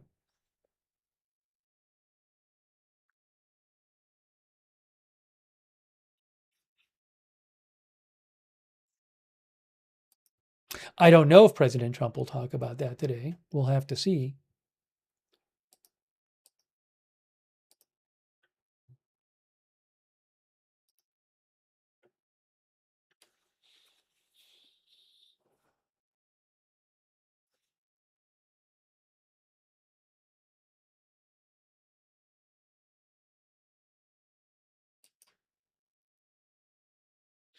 The Washington Post back in January had an article about how the Defense Department said, now this is back in January, that it planned to overhaul Stars and Stripes, which the Post called the storied military newspaper that has long enjoyed editorial independence. And the Post reported back in January that the Defense Department said it was going to overhaul Stars and Stripes to rid it of, quote, woke distractions and refocus coverage on war fighting. Yeah, I mean, and then there was a post. This is a post from back in January from Pentagon spokesperson Sean Parnell. This was back in January here, when Sean Parnell posted that the Department of War is returning Stars and Stripes to its original mission, reporting for our warfighters. He said, we are bringing Stars and Stripes into the 21st century. We will modernize its operations, refocus its content away from woke distractions that siphon morale, and adapt it to serve a new generation of service members. He said Stars and Stripes will be custom tailored to our warfighters. It will focus on warfighting weapon systems, fitness, lethality, survivability, and all things military. No more repurposed DC gossip columns, no more AP reprints. He said Stars and Stripes has a proud legacy of reporting news that's important to our service members. The Department of War is committed to ensuring the outlet continues to reflect that proud legacy.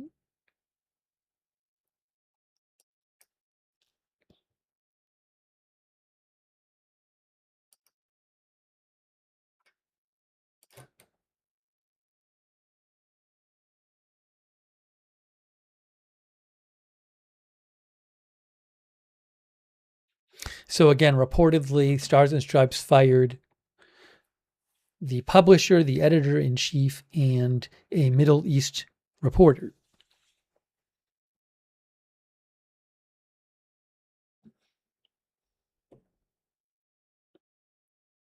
We are waiting for President Trump.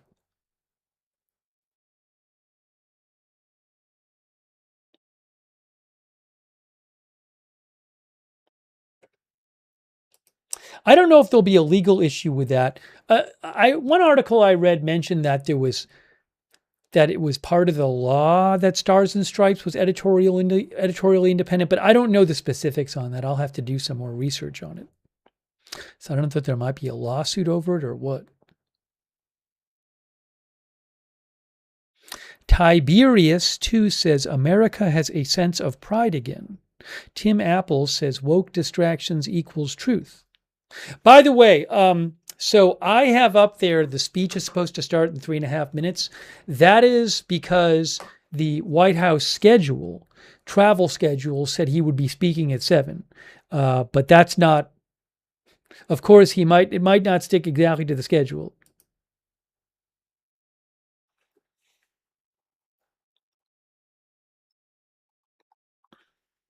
Maybe, as we get closer to the midterms, I could see us covering both Democrat and Republican rallies. If there's interesting rallies going on, as we get closer to the midterms, I would like to cover some of them. So I'll keep an eye on it. Gary Bain says he usually runs late.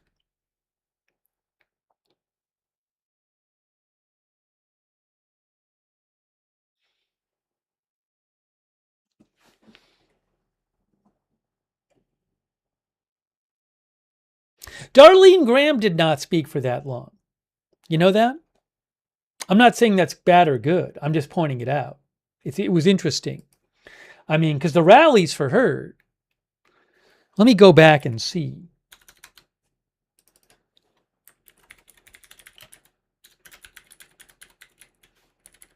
I'm going to see how long she spoke for. I found it interesting.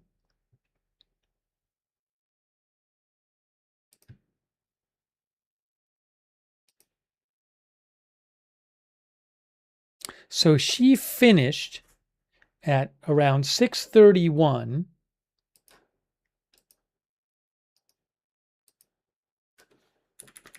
She spoke for about 11 minutes, between 10 and 11 minutes. That's what she spoke for.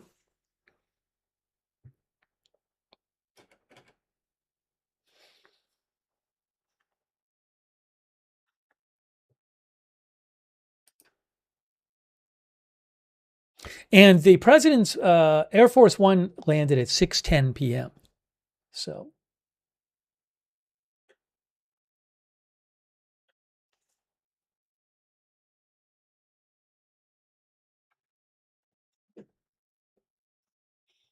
I appreciate everybody being here for the coverage.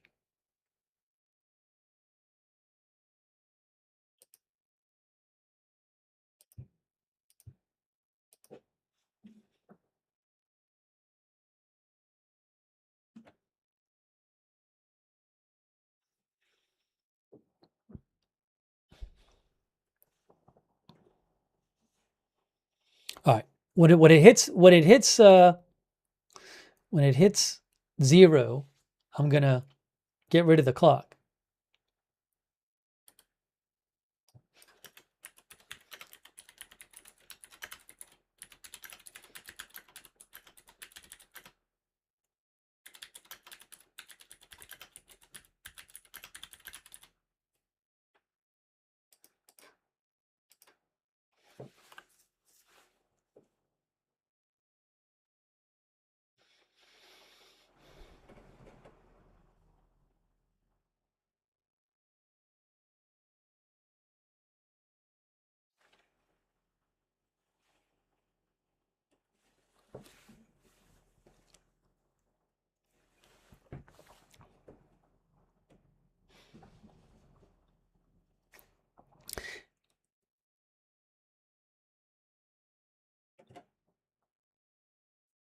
Again, I'm not allowed to play the music. Sorry.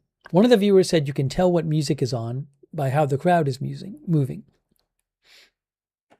Oh, thanks to Paul Grogan. Hey, Paul Grogan, that's very nice of you, Paul. Hold on a second here. Thank you, Paul. Very nice of you. Thanks for shouting out the mods, Paul, too. Thanks also to the Fiend83, our member. Thanks also, Beth Mythical is also moderating. I didn't thank Beth before. Thank you, Beth.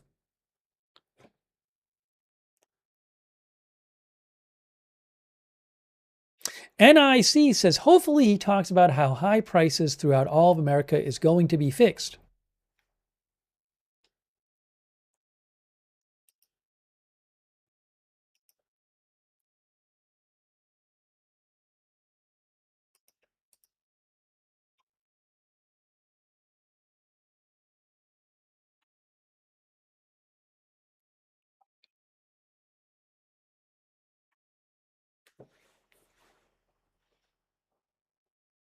Up, the clock is going up. I'm going to turn the clock off now.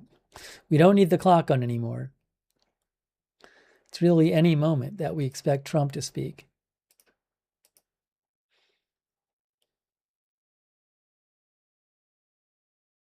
Based Bryce Lee says he's going to BS around the prices ain't changing.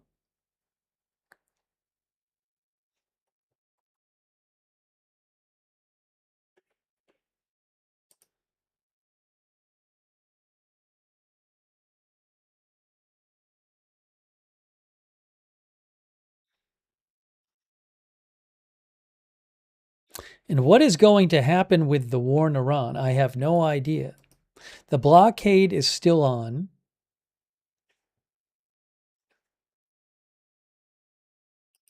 Periodically, it appears that Iran is still attacking ships in the Strait of Hormuz. Traffic through the strait is way down. But will there be fighting again openly between the U.S. and Iran? We don't know. People are standing up. We'll see what President Trump has to say. Yo, it's Hassan thinks it will never end. Dorm Machine thinks the war is done. PJ Svenska is watching from Sweden.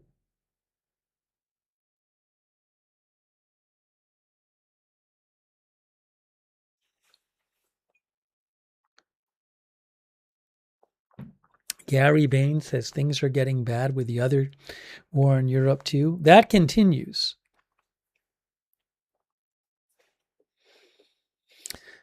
With Russia and Ukraine. And there is reportedly a severe shortage of interceptors in Ukraine. So they have a very difficult time these days shooting down Russian ballistic missiles. There was a mall, according to President Zelensky, there was a mall hit in Ukraine today, killing and injuring a number of people.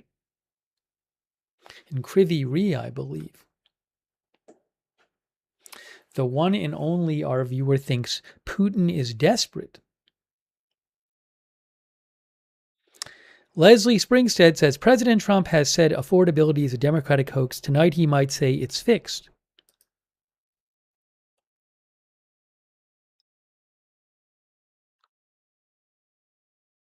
Set to Chill says, I don't think anyone knows how Iran is going to turn out.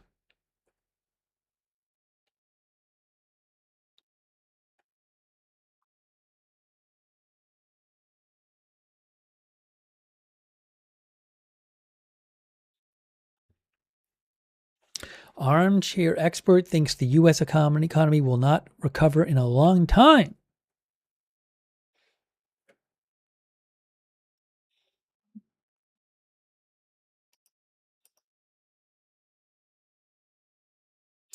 Any moment now, we will be hearing from President Trump.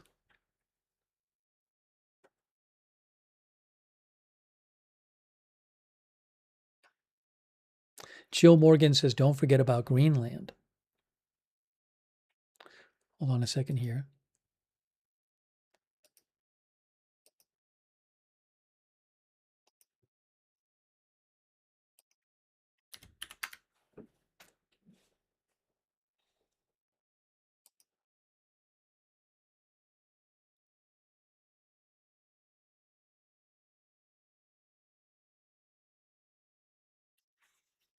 Jerry Kovac says Bitcoin has been rising. That's true.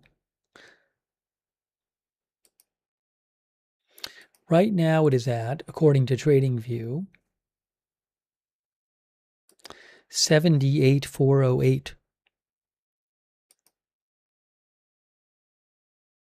2 days ago it was at 64,000 roughly. Now it's at 78,000.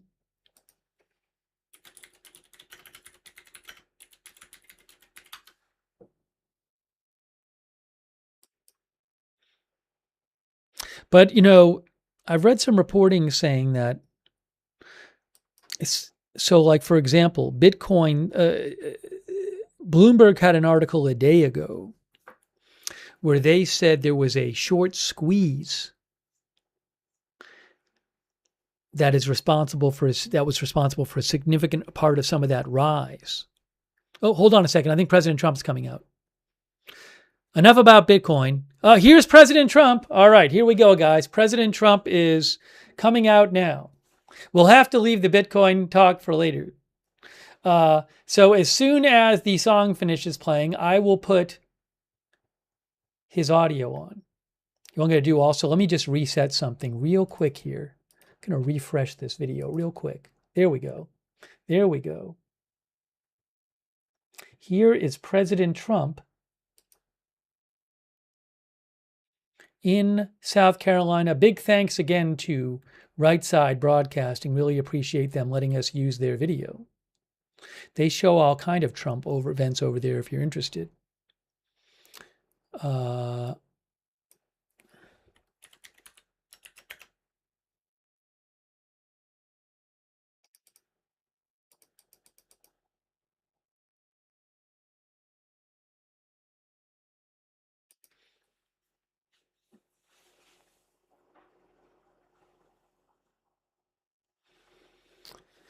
All right, we'll have to see what he says. We'll have to see what he says. He's getting onto the stage. We will see what he says. He's dancing.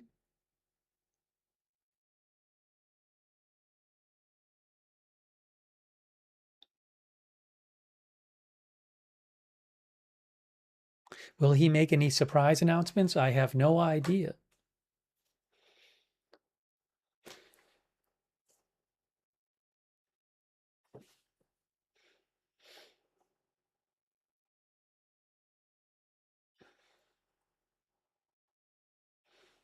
Michelle says, hopefully something new. Oh, he's dancing again. Again, I will turn the sound on as soon as the music stops. I assume they're playing God Bless the USA. That's what I assume.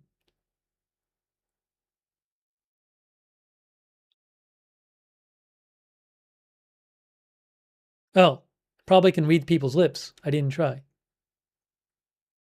Yep, they just said USA. Okay, the song just ended. Let's see.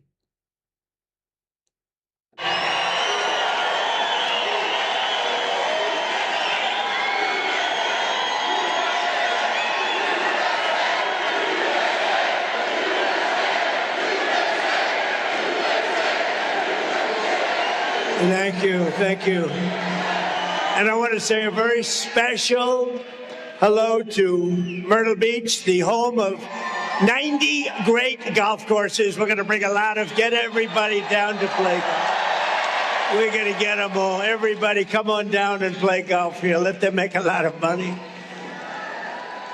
Now you have great everything down here, but you're known for incredible golf courses, and so I want everyone to come down and use them, and I want you to make a lot of money when they do. And I'll make you a deal that if Darlene wins, I'll come down and play the best golfer in Myrtle Beach in a match. I will see who wins. I will play the best golfer down here. At least if they're not on the tour. If they're on the tour, forget it. And I want to say a very, very special hello to the great state of South Carolina, because I won this state with the highest vote count ever in the history of the state, all 3 times. And But Henry McMaster, I have to say, did very well also. Where's Henry? There he is. He did very well. He's been with me from day one, right, Henry? And I want to just let you know I'm thrilled to be back with thousands of hardworking, God-fearing, true, unbelievable American patriots. That's where you are, Front Row Joe.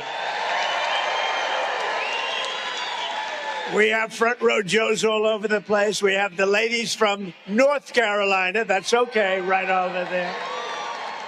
They've been to 252 rallies. I can't believe it. I don't know how their husband puts up with it. They have these nice husbands. But I don't see them with you tonight. Thank you very much. It's been an honor. We've had a roll from 2016, right? From 2016, so many rallies, and we love them, and we love our Front Row Joes. They always get front row.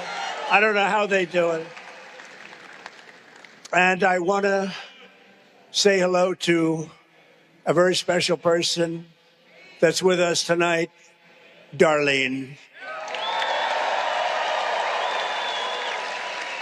Because Darline is somebody I've known for a long time. I asked her to do this. I said, Darline, you got to do it. Because everyone loves her, everyone respects her. I've known her through Lindsey. I've known her for a long time. I think Lindsey respected Darline more than any other person he knows, including me. That does not make me happy. I'm not happy about that. I'm not happy about that, but one of those things. But with your help this November, we're going to stop the radical left Democrat communists here in South Carolina and all across the nation. And we're going to elect Senator Darline Graham to fight for South Carolina and to always put America first. She only knows how to put America first. She will be somebody you're going to be very proud. You vote for her, you're going to be very proud of that vote. The first step is winning the runoff election this Tuesday. You have to get out August 25th. You have to get out and vote. And we need every South Carolina patriot to go to the polls and vote for Darline Graham, if you would. And the polls are open 7 a.m. to 7 p.m. So on Tuesday, get out and vote. You got to get out to find your polling place. SwampTheVoteUSA.com. SwampTheVoteUSA.com. They have all the information if you need it. Most of you don't. But I'm in a very good mood tonight. I didn't mention this to Darline because today we just learned that the big decision of the United States Supreme Court came down, and the military/ballroom, this beautiful, magnificent complex,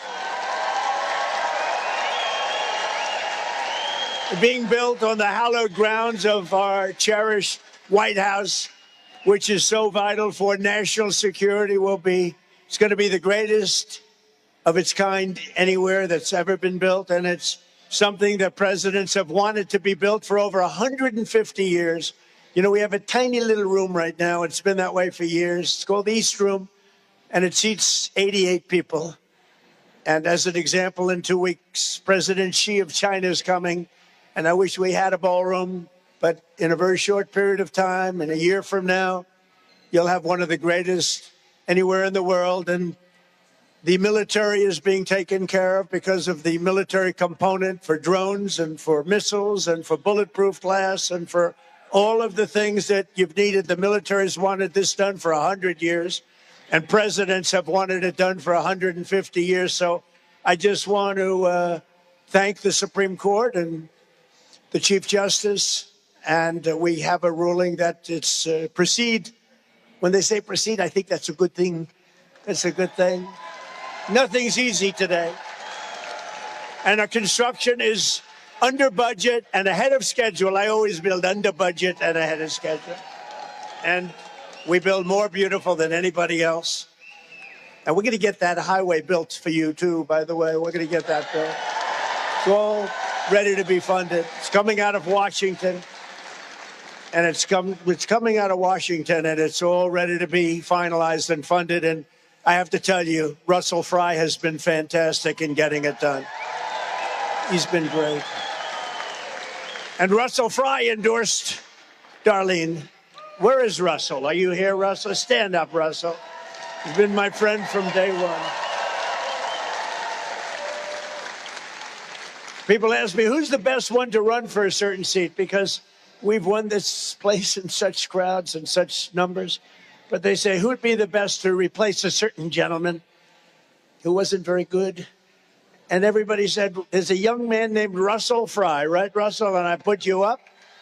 And it was like magic. I hope we have the same result with Darlene, and I think we will. But Russell has been so fantastic, and we're going to get your tremendous roadway project done. It's all funded. It's all ready to go, okay? And thank you for all that support in every way. And with your support and Darlene fighting to go with South Carolina in the Senate, we're going to make sure that she gets there. We will continue to make America safer, stronger, and wealthier than ever before. We're going to make America greater than ever before, and we brought it to a level that it's never seen before. So less than 2 years ago, Sleepy Joe Biden, have you heard of him? And the radical left Democrats handed us a complete and total affordability and security disaster. Remember affordability? I got in. We won by a lot in a landslide. We won everything. We won everything. We won all 7 swing states. We won the popular vote by a lot. We won the counties, 87% of the counties in the country. Nobody's ever done that before. We won by a lot, but I got in. I had my first press conference. Look at all those press back there. I had my first press conference, and they started screaming the word affordability. I said, I've only been here for 1 day. And they started screaming about, front row Joes know this, about eggs. Egg prices were up 4 or 5 times higher than they were a year before. And I said, I just got here. I'm here 1 day. And I got eggs down to lower there than when they were in my first term, and they were low. And other things are coming down. And beef is now coming down very rapidly. You see that? And as soon as we're finished with the Islamic Republic of Iran, as soon as we're finished, oil is going to be down at lower than it was even just a little while ago. We had it down to, for your cars, we had it down to 100. Think of this. I went to Iowa, love Iowa, and one gas station had it at $1.95 a gallon, and another one had it at $1.85. And then I went to meet with my people back in the White House the following day. I was in Iowa to make a speech. I left, I went, and I said, you know, I hate to do this to you because the country was booming. By the way, the stock market is much higher now than it was then, but, you know, and your 401ks are much higher now than it was then. But with all the good news, I said, I hate to do this, but we're going to have to take a little detour down to the Islamic Republic of Iran, and we're going to have to put out the nuclear weapon stuff because they're going to have a nuclear weapon, and we cannot let them have a nuclear weapon. We cannot let Iran have a nuclear weapon, or you'll see some very bad things. So we went down and we stopped them. They'll never have a nuclear weapon. They want to make a deal so badly. We don't even know if we want, because I view the Strait of Hormuz as an American territory right now. It's an American territory. But Biden created the worst inflation in 48 years, the worst trade deficit in world history, and open borders allowing millions and millions of people to pour in from all over the globe, including from prisons and jails. They came from prisons and jails from other countries, from mental institutions and insane asylums, from drug dealers, and 11,888 murderers, stone-cold murderers, most of whom killed more than one person. These people are allowed to flow into our country. Murderers, think of it. They emptied their jails, including Venezuela. I now love Venezuela. We're making billions and billions of dollars from Venezuela. We're getting along great with Venezuela. That was, by the way, nobody likes to talk about that. That was 1 day. 1 day. Everybody said, oh, it's going to be long. It was 1 day.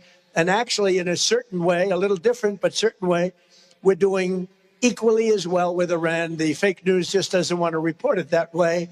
But they are now coming around because there's not much they can say. when a country doesn't have any longer a Navy, an Air Force, radar, technical equipment, manufacturing. Their leaders are gone. Their second set of leaders are gone. Parts of their third set of the leaders are gone. In fact, it's actually one of my biggest problems. I don't know who the hell to deal with. It's a problem. It's the only country in the world where nobody wants to be president. They say, who wants to be president? No, I don't want to be president. So it's a little bit of a problem. They gave us this is Biden. He didn't know what the hell he was doing. They gave us the transgender mutilization of your children. They gave us men playing in women's sports. Doesn't work. My wife hates when I do that. She says it's so unpresidential, darling. I said, I won in a landslide. No, she said she doesn't like when I do the swimming routine or the weightlifting routine. I said, darling, I won in a landslide. It's okay. And she hates when I dance to the gay national anthem. That's what it is. It's called the gay national anthem.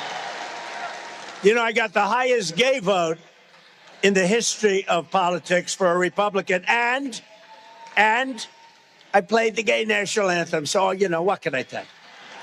I'll take it. We're going to take it. We got the highest of everything. But men playing in women's sports, they gave us open borders. Anybody could come in. The whole world was laughing at us. They were laughing at us like we were a bunch of dumb fools. But they're not laughing anymore. They don't laugh at us anymore.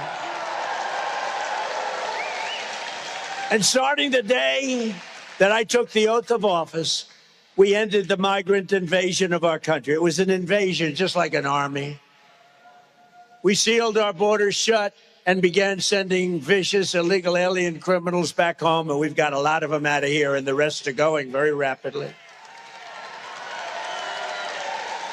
We imposed historic tariffs on foreign goods. The tariffs were making a fortune with tariffs. And what it's really doing, even more than that, all these companies are now coming and building in the United States. $19.2 trillion is being invested right now in the United States, more than any country at any time by many, many times. You know, I said for years, I've said it, because other countries were doing it to us, but nobody can do it like we're doing it. But I said the other day, and I said it many times, and you've heard it many, many times, I said, tariffs.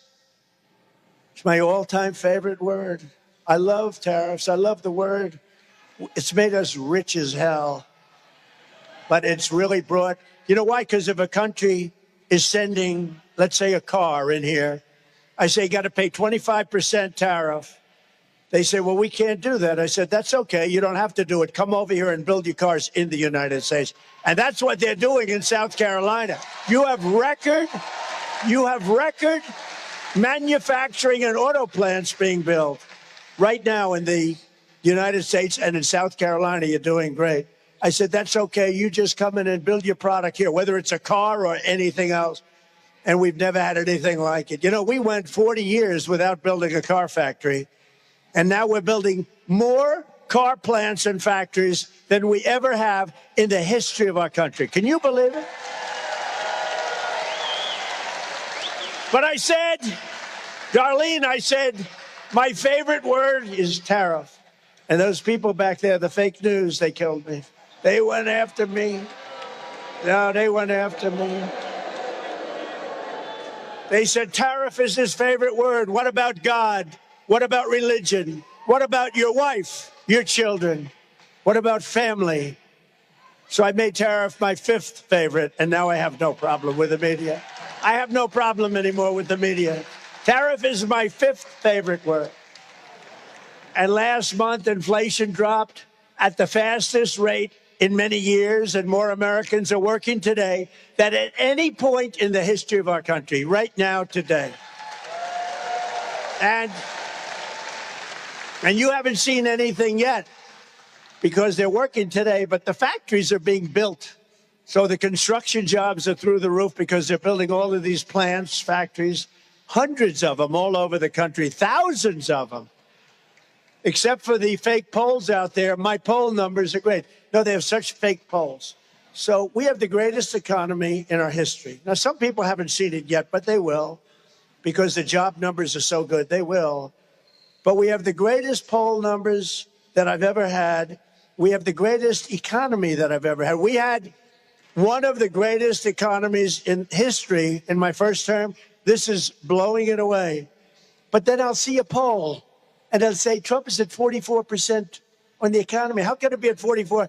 We have more people working now than ever before, and I'm at 44%. No, I'm at 30 points. Maybe I should be at 100% on the economy. But you're going to see it in a short period of time. And the prices are all coming down. John McLaughlin, the great pollster, he's one of the greats, just told me that if you ran today, nobody could come close to you. Nobody would be within 20 points. I believe that's right. Likewise, a great Tony Fabrizio, a great pollster, he said the same thing.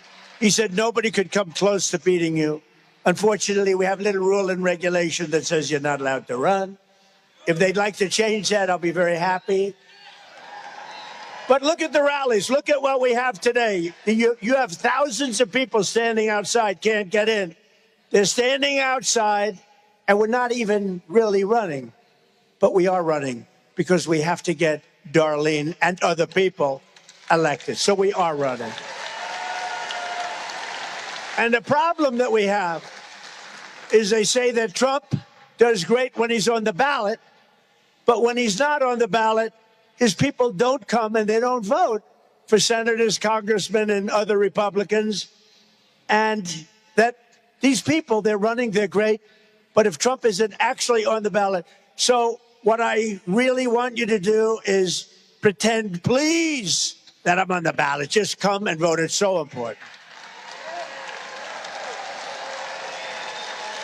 So just say that I'm on the ballot one more time. You got to say it, and you got to come out and vote.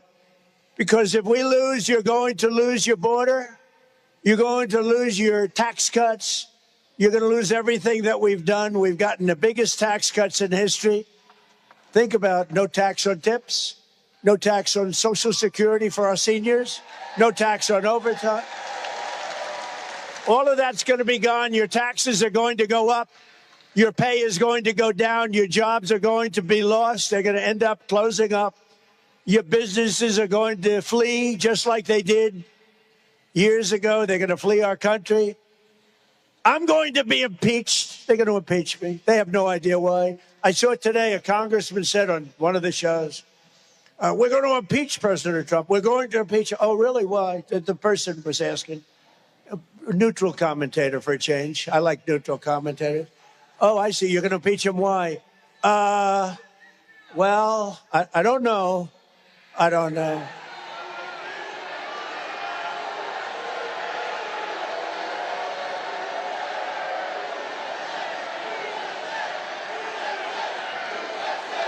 Must be a protester of some sort.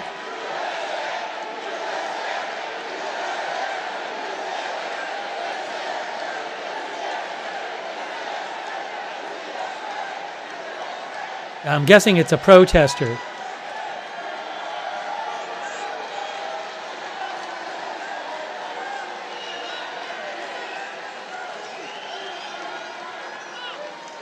That's all right.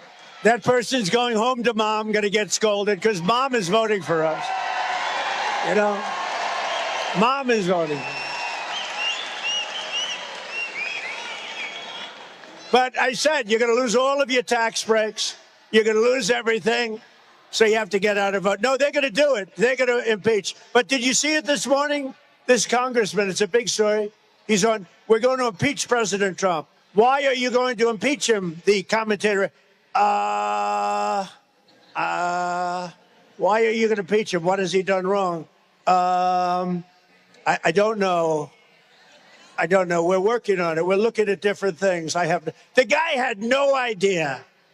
It's a disgusting thing. So you're going to lose everything. I'm going to have to go through impeachment. These are lunatics. These are people that are vicious, violent, that weaponize the justice system, the Justice Department.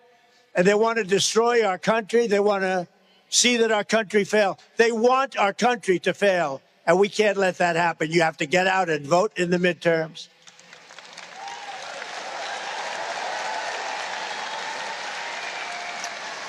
One other thing, and you know, they know Darlene because Lindsey was so prominent. He was so amazing.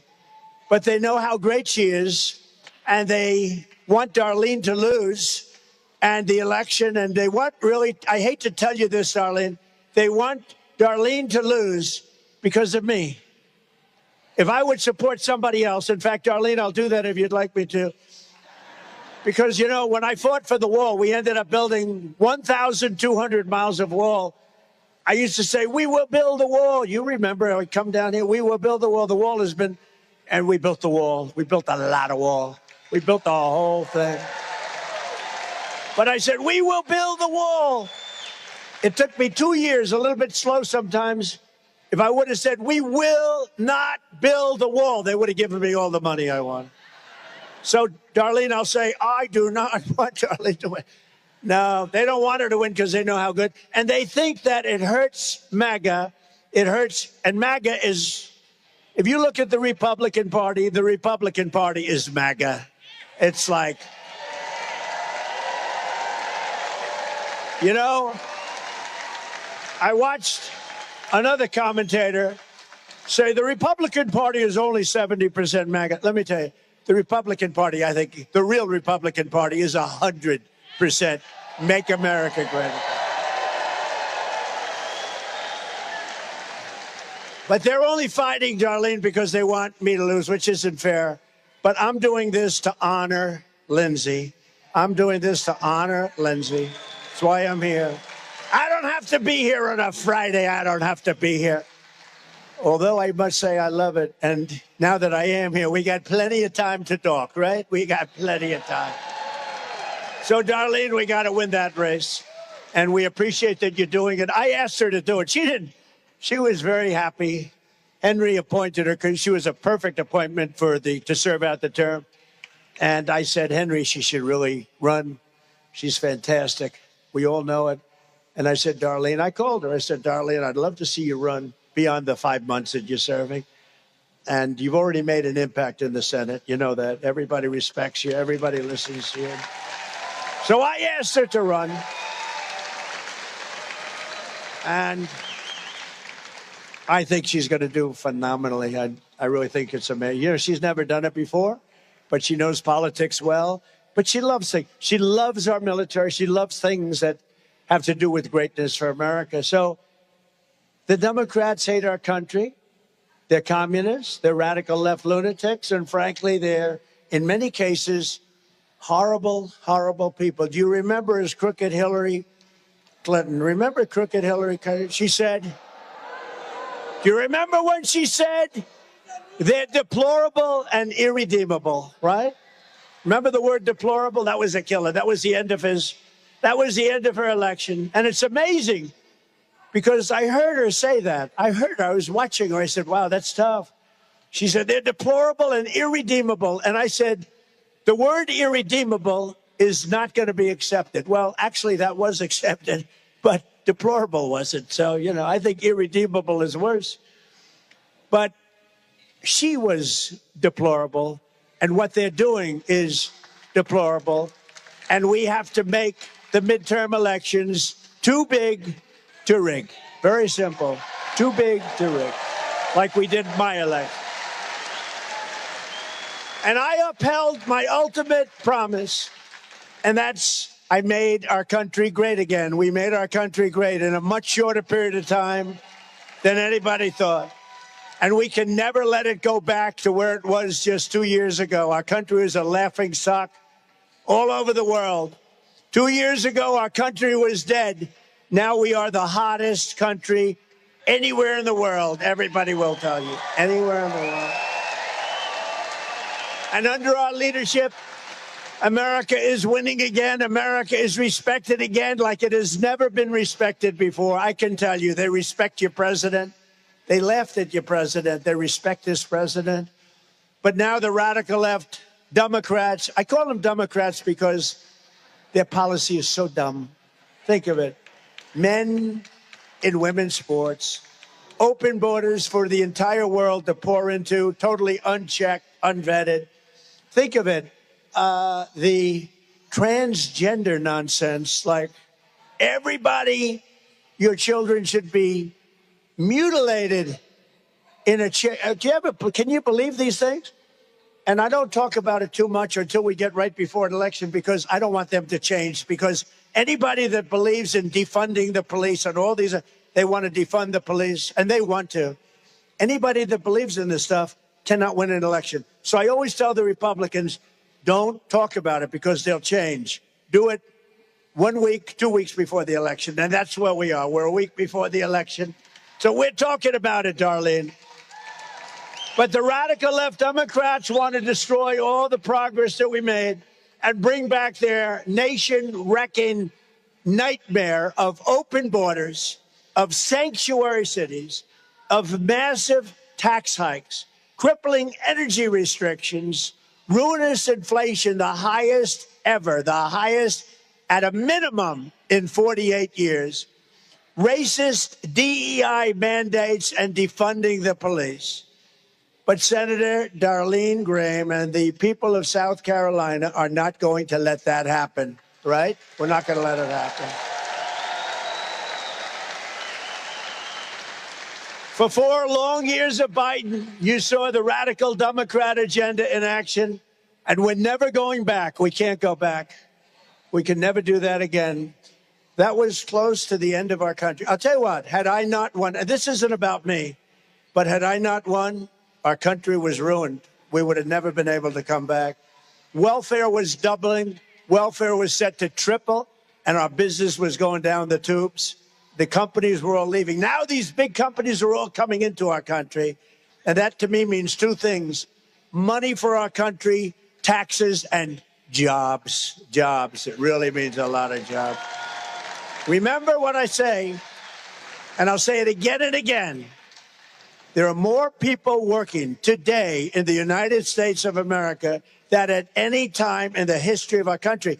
And I have to be telling the truth, because those fake news reporters, if I exaggerate, if I'm wrong by one person, they're going to say, this was terrible. He exaggerated. I've learned, I say it so straight. Sometimes I won't even say certain things if I'm not sure.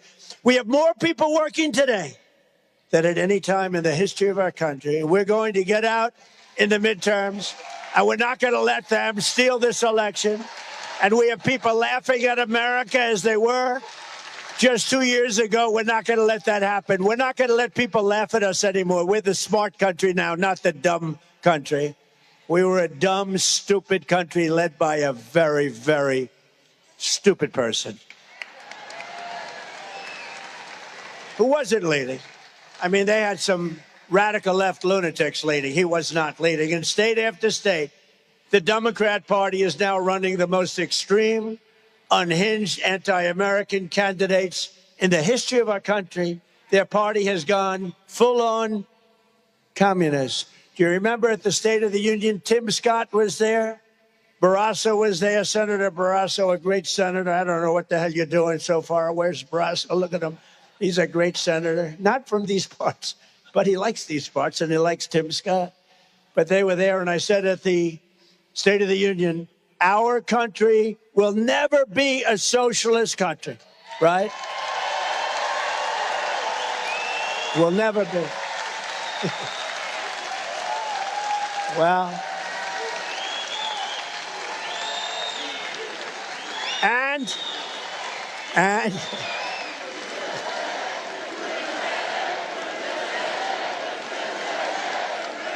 thank you.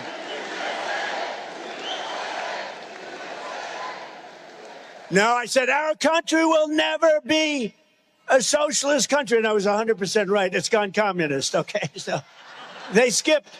Tim, they skipped socialism. They went like this, forget socialism. They've gone head-on communist, not socialist. In fact, we're looking for some socialists. Are there any around, please? No, they've gone communist, but we're not going to let that happen. That I can tell you. It's never worked. In 1,000 years with different names, lots of different names, it's never worked once. In Florida, 3 days ago, Democrats nominated an official member of the Marxist Democrat Socialists of America Party for the U.S. Senate. This is the easiest race that I've ever seen. We have a great candidate, as you know. And I'm going to call her. I'm going to say there's actually pressure on her. Because when you have somebody that bad running against you, you actually have pressure. You got to win by a lot. But she's going to do fantastic. A group that stands for, this is a group that stands for eliminating the United States Senate, replacing the presidency and the Supreme Court of the United States. And I'm happy with the Supreme Court today, very happy, okay? Defunding and abolishing the police. Amnesty for all illegals, including murderers and all other criminals, including ending our military, enacting reparations for a very small group of people, and of course, immediately abolishing all prisons and terminating police. Other than that, I think they're quite reasonable. Crime, squalor, and filth will take over our country. And, you know, I said it last week. For the first time with all the campaigning, I said this last week. I said, you know, I've watched some of these blue states run by radical left, like this guy in Chicago, in Illinois, the governor, Pritzker. It's amazing what happens. It all becomes, I'm a very clean person, you know. I like to clean my hands as much as possible and all this. I don't like paper in the ground. I like everything nice and clean, like we did with Washington, D.C. You can ask the senators. Washington, D.C. was almost the crime capital of the United States. Can you imagine? We took out over 5,000 career criminals, and everything's clean. Our monuments are clean. We took 82 monuments, fountains, beautiful. Everything's so beautiful. They had graffiti. Many of them didn't work for 35 years. And Washington is beautiful. And more importantly, it's very safe. We changed the grass in a lot of the parks. The homeless are no longer there in the tents that were all over the place. The homeless are no longer there. Terrible. I did that all in a year. In 1 year, we did it.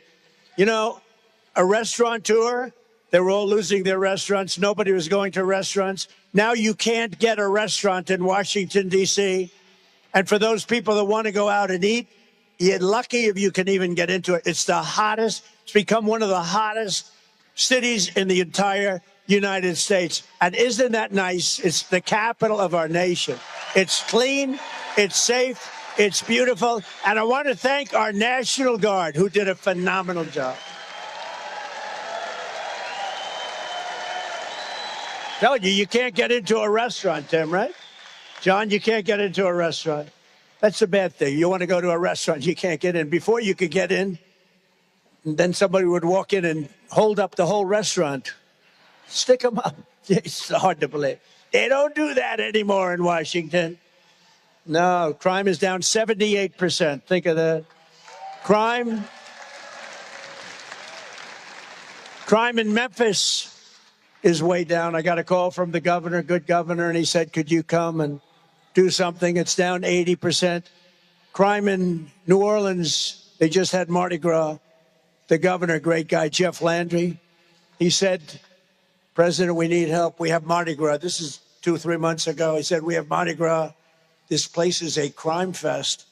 And I sent in the National Guard and some great experts, and they had the safest Mardi Gras they've ever had. Crime is down 79%. This is after 5 months. And I could do the same thing for New York, for Chicago, and L.A. All they have to do is call me. It would be easy. Terrible what's gone on in Illinois. But in Michigan, the Democrat nominee for Senate, Abdul El-Sayed, admitted openly that he wants to pack the Supreme Court with 23 far-left justices to shred the Constitution of the United States. His sister, very close relationship, celebrated the terrorist slaughter of babies on October 7th. His mother worked for an organization that gave hundreds of thousands of dollars to a gentleman named Osama bin Laden. Have you heard of him? Knocked down the World Trade Center. She gave him a lot of money, and he recently campaigned with a communist fanatic who says that America deserved 9/11. We deserved it, right? We deserved all that death, destruction. In Texas, the Democrat nominee for Senate said he hates Christianity and that the 10 Commandments are a form of fascism. The 10 Commandments are fascism. He's a disaster, that guy. That guy is a disaster.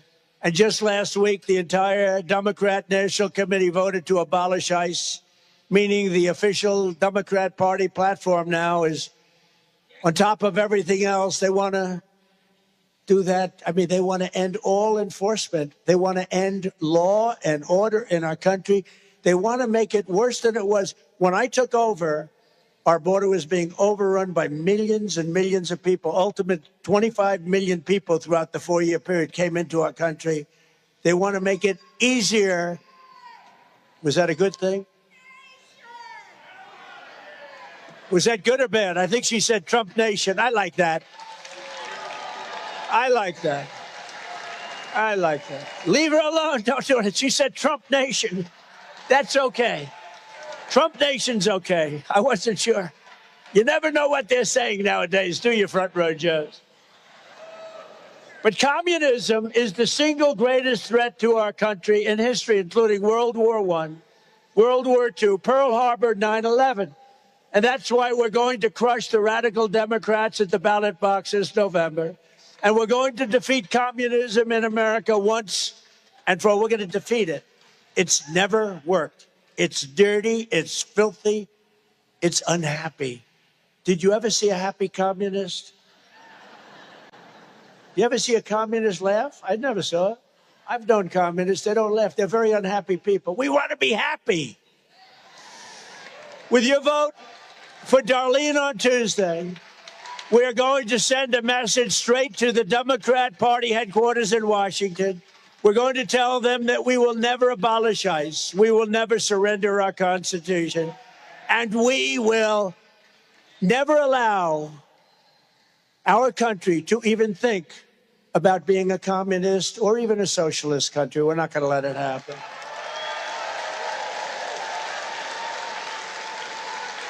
Darline Graham has devoted her entire life to the people of the state, just like her brother. He was so, that's all he talked about was South Carolina. He was driving me crazy. I love the people. Yet I got higher votes than him. Explain that, Darline. He loved this state. For years, Darlene led an important state agency with 130 employees, and she ran it impeccably. And a $90 million budget. She served on the South Carolina Workforce Development Board, which was legendary to help working families. And when her beloved brother, Lindsey, passed away unexpectedly, I can't believe he's not here even. I went to her and I said, you got to run, Darlene. And with your support, Darlene will defend common sense in our nation's capital. She'll fight for lower taxes, bigger paychecks, no amnesty for illegal aliens. And she'll always protect your Second Amendment, the right to keep and bear arms.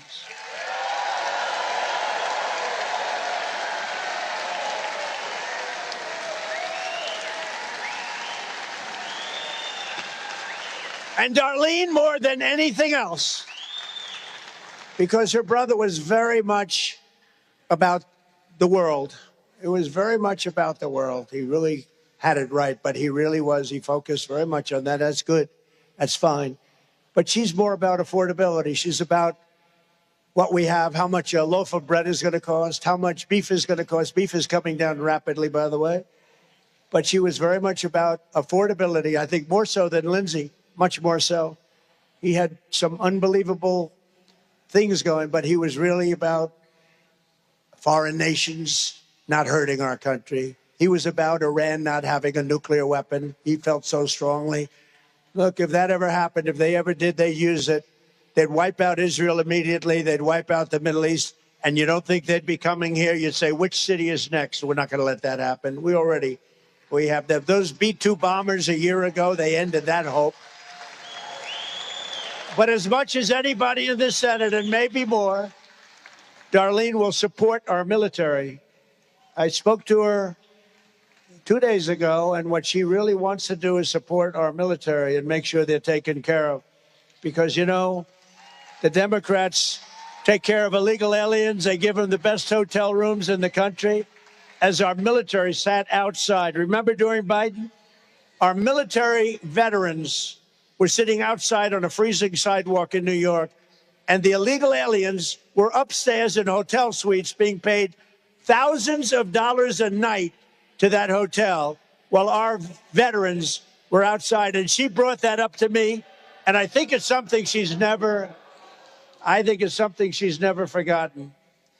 It was terrible, and we ended that very rapidly. The Democrat who Darlene is running to defeat is a far-left political hack who supports transgender for everybody and believes in telling confused children they're trapped in the wrong body. By the way, do you notice how that's changing now? In fact, hospitals now are doing reverse surgery at my order. They're doing reverse surgery. Nobody ever heard about it. Darlene is also a anti-gun. Think of it. She's going to be protecting a thing called your Second Amendment, which is so important, and it's under siege. And Darlene, I can use your help because I want to tell you, I've been protecting it for 10 years. And every time there's an incident, it starts over and over again. I protected your Second Amendment. Nobody else could have protected it like I did. And I worked with John and with Tim Scott, and many others. We had great Republican senators, in all fairness, on the Second Amendment. But it's not easy, and Darlene's going to help us with the Second Amendment, and we need the help. If you put that other person in, if you put that Democrat in, she will be fighting. Look, it's going to be a vote to get rid of your guns. You can't do it. Can't do it. And I'm not talking about the enjoyment aspect of it, and that's important. But you have to be able to defend yourself against lunatics. So, in a nutshell, you have to defeat the Democrats and elect Darline Graham. Now, if you don't mind, because you heard her, I was on a plane coming here. Could I ask Darlene to come up for a second? Do you mind? Darlene, please come up. Thank you.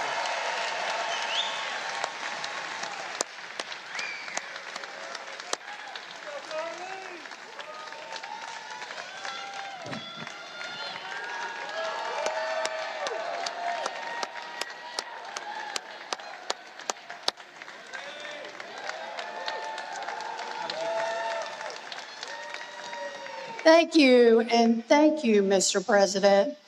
Thank you for your endorsement. It has meant the world to me. Thank you for your support.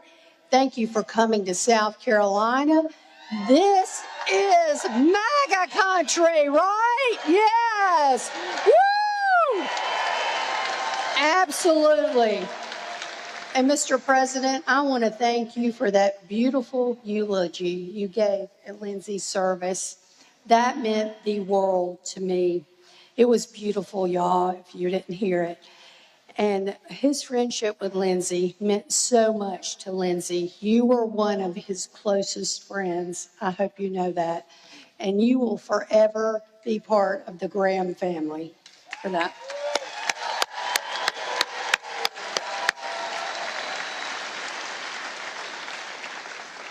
And I met with the president a few weeks ago in the Oval Office, and I left that office knowing that he is going to work. He works every single day, all day long, so hard for this country. It is amazing.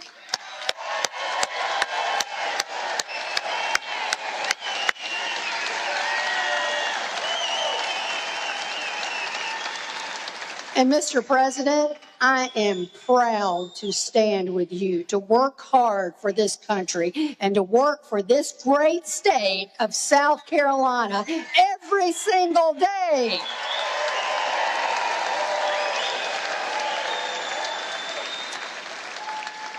You know, Mr. President, Joe Biden just about ruined our country. He opened the borders and let people flood in here, terrorists and illegals, and you saved our country, and I want to thank you for that.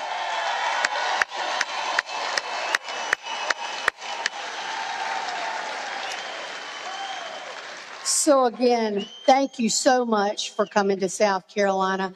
We love President Trump in South Carolina, don't we? Yes, we do. This is Trump country. Yeah. USA, USA, USA, USA.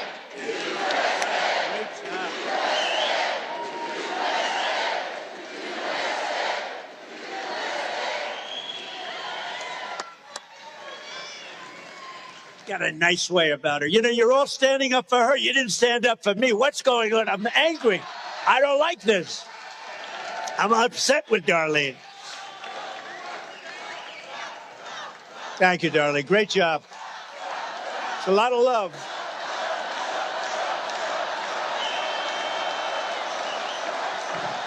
Thank you, Darlene. With Darlene's help in the Senate, we're going to continue to build on the most successful 19 months of any administration in American history. We've had the best first year and a half of any president in history. There's not been anybody that's done what we've done in terms of our military, in terms of tax cuts. You know, the Democrats want to raise your taxes. All my life, I've watched politicians, and all my life, I watched them say, we will cut your taxes, we will cut taxes, we will lower your taxes. These people say we're going to raise your taxes, and people go and vote for them. I don't get it. I don't get it. But in great news for South Carolina workers and the Port of Charleston, it was recently announced that American exports have skyrocketed to the highest level in American history. That's your port that we helped so much. And that Henry is already asking me for more money. Let's make it a little deeper. Do you mind, sir? Oh, yeah, great. Thank you, Henry. I appreciate it. But Henry was after money. He's always after money for the state. But he always gets it. I always give it to him. Likewise, manufacturing is booming at the fastest pace in many, many years here and all over our nation, in all fairness. The stock market is at 80 all-time highs since our election. So we've been in for a year and a half. Think of that. And the typical 401k is up by nearly $40,000 since I took office, setting records day after day. It's at the highest level. 401ks are at the highest level in history.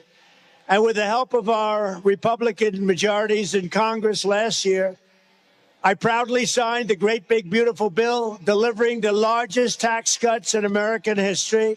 We gave you no tax on tips, no tax on overtime, no tax on Social Security for our great seniors.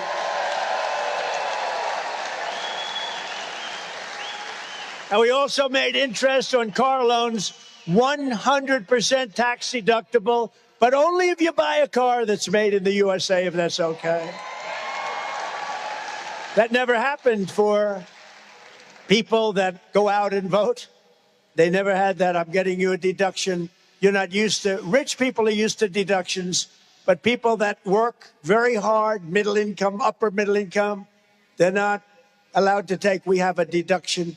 You can deduct the interest from your income tax. It's going to be a very big thing, and it's selling cars all over the place. Something like that never happened. That was one of my little ideas. So there was no tax on tips, which was particularly good in the state of Nevada, where everybody is a waitress, caddy, or waiter.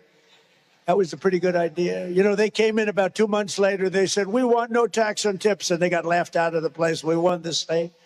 First Republican to win that state in many, many years. And we're going to win it for a long time to come, Nevada.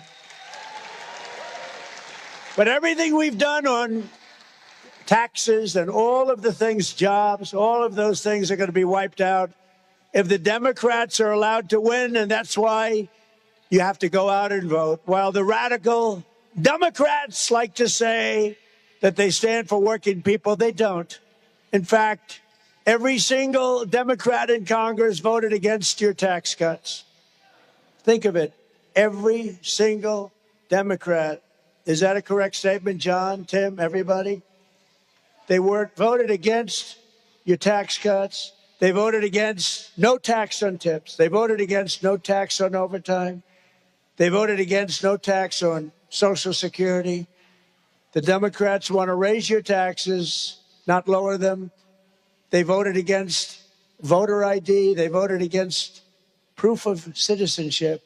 When you go to vote, we want you to just show ID, please. Voter ID with a photo if it's okay. Okay? With a photo. Because I don't want to get, if I'm working behind a booth, I don't want to get Senator Tim Scott confused with Trey Gowdy, as an example. If Tim hands me his identification and it shows a picture of Trey Gowdy, I'm going to say, I'm sorry, sir, this isn't working. Right? Right? It's not going to happen, Tim. But they voted against our police, they voted against our military, and they voted against our vets. Everything. They voted against everything. They voted in favor of transgender mutilization of your children. They voted in favor of men playing in women's sports, and every single Democrat in the House and Senate, every one of them, voted against our work to achieve the most secure border in the United States history. Not one person voted in favor of the border or the wall, where I built 1,200 miles of wall. That's one of the reasons we have the record that we did. And in the past, this is hard to believe, actually, but in the past 15 months, a historic record of 0 illegal aliens have been admitted into the United States of America. 0.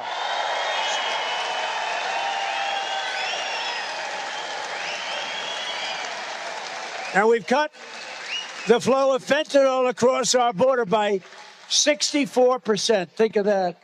64. And by the way, coming in by water, fentanyl coming in, down 97%. 97.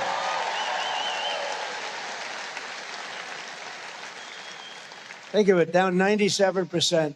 And it's nasty. But, you know, they call it intradict. We would intradict. We'd get the boats. We'd bring him to Miami. We'd give the guy a fine. He'd go to court. The court would let him out 15 minutes later. He'd be back on a boat that night bringing drugs into our country. They don't do that anymore. They don't do that anymore. They get hit. They get hit. Never miss. We have the greatest military in the world. They get hit. I built the military in my first term, created a Space Force with the help of those two guys and plenty of others. But we created Space Force, but now they get hit. So it's down 97%. And here's what we're doing. Tim Scott, John Barrasso are looking for the 3% of the people that still do that, because we consider them to be the bravest people anywhere in the world. The 3% that are willing to go and take drugs into our country, I think, Tim, they're the bravest people anywhere in the world. Or they don't watch television. Maybe they don't watch television. But we're down 97% by sea. Can you believe it? And now the easy part begins. Now we stop them by land. The harder part was by water. And we're finding the migrant criminals that the Democrats let in, and we're putting them in jail and throwing them out of the country. You know, one of the best statistics, I say it all the time now, because Washington is a good case. We moved 5,000 criminals out of Washington, D.C. Otherwise, we couldn't have the record we had. But 2% of the population creates 91% of the crime. And see, that can work. If we said 40%, 50%, 30%, that would be very tough. That's a real problem. That's almost unsolvable. All problems are solved, but that's almost unsolvable. So only 2% of the population, because you have criminals that create crimes, some cases 3-4 crimes a day. 2% of the population creates 91% of the crimes. We got them the hell out of our country. Okay, we got them out. Some are in jail. Some are in jail because they're so dangerous. We don't want to take any chance. They're murderers. Just days ago, in a wealthy suburban neighborhood in Virginia, a sadistic illegal alien monster from El Salvador murdered a 42-year-old mother, stabbing her repeatedly over and over again, dumping her in a park and trying to light her blood-soaked body on fire after putting gasoline all over her. Didn't get to do that, but she was long dead. This savage animal entered our country illegally in 2024, and under the open border stupid policy of the radical Democrats, he was released into the United States again and again. A lot of people are asking me, what do you do? And would you do me a favor? Would you ever read The Snake? Do you remember The Snake, anybody? Would anybody like to hear The Snake? It's Friday, we have plenty of time. I have all this time. Do you want to hear The Snake? Gotta read. Look, it's a Friday night, we have plenty of time, right? What the hell do I have to do? Go back, bomb Iran a little bit more? What the hell?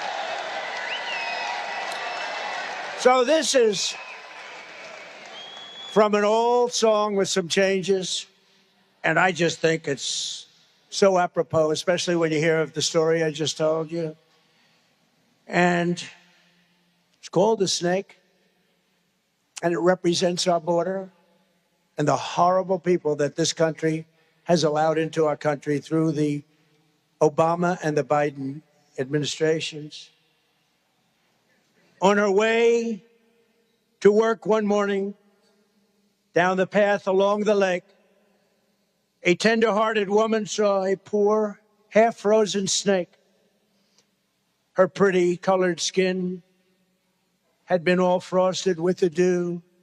Poor thing, she cried, I'll take you in, and I'll take care of you. Take me in, oh tender woman, take me in for heaven's sake.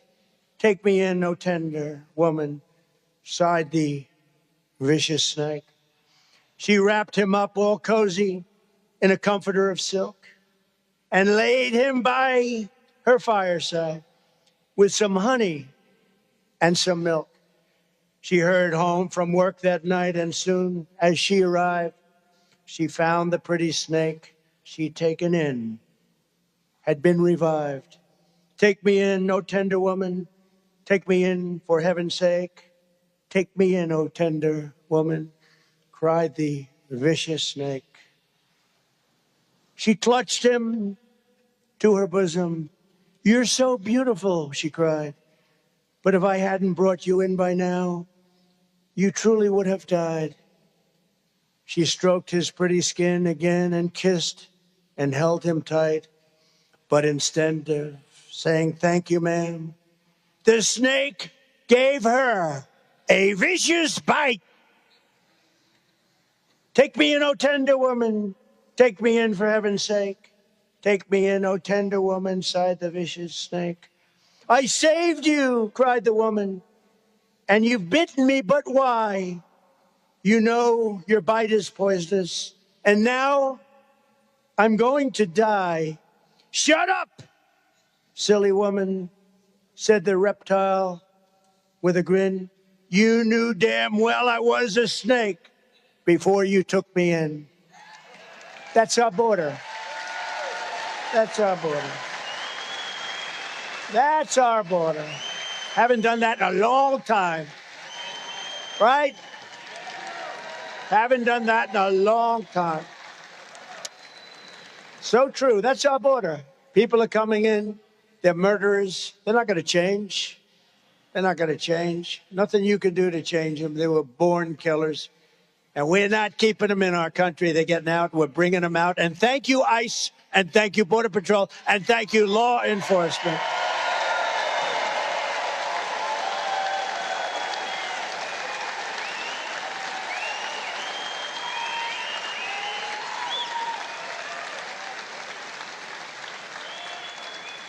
And if you want millions of migrant criminals sent into your communities to loot and maim and rob and pillage and kill, vote for the radical left Democrats. They will fulfill your needs.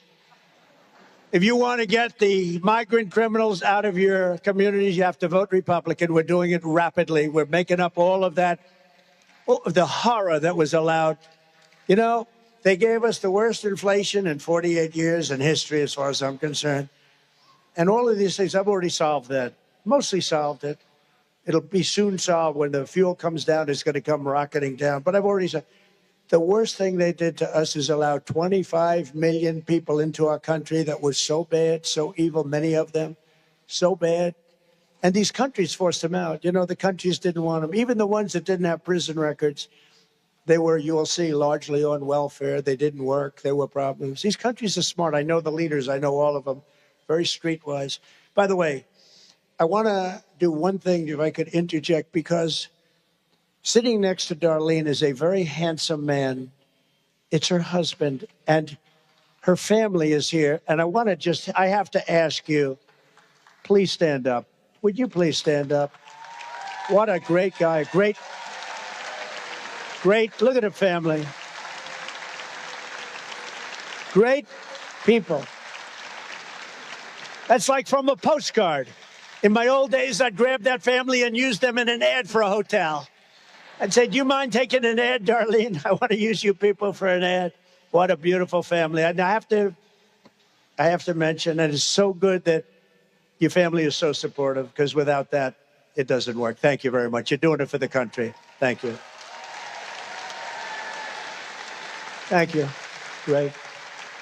Last year, under my leadership, we achieved the largest drop in murder. Think of that. Ever. The largest murder rate drop ever recorded to the lowest level in 125 years, since the year 1900, 125 years. And we're making America safe again at home and strong again on the world stage. Everyone's respecting us. And thanks to Republicans in Congress, we're making the largest ever investment in the United States Armed Forces by far. And these guys are helping a lot. And I built our military during my first term, and we're using it now. But the late, great Senator Lindsey Graham was always one of the fiercest defenders of the United States military. There is nobody that fought for our military like Lindsey. And I'm proud to say that we officially named Joint Base Charleston in his honor. That's a big deal.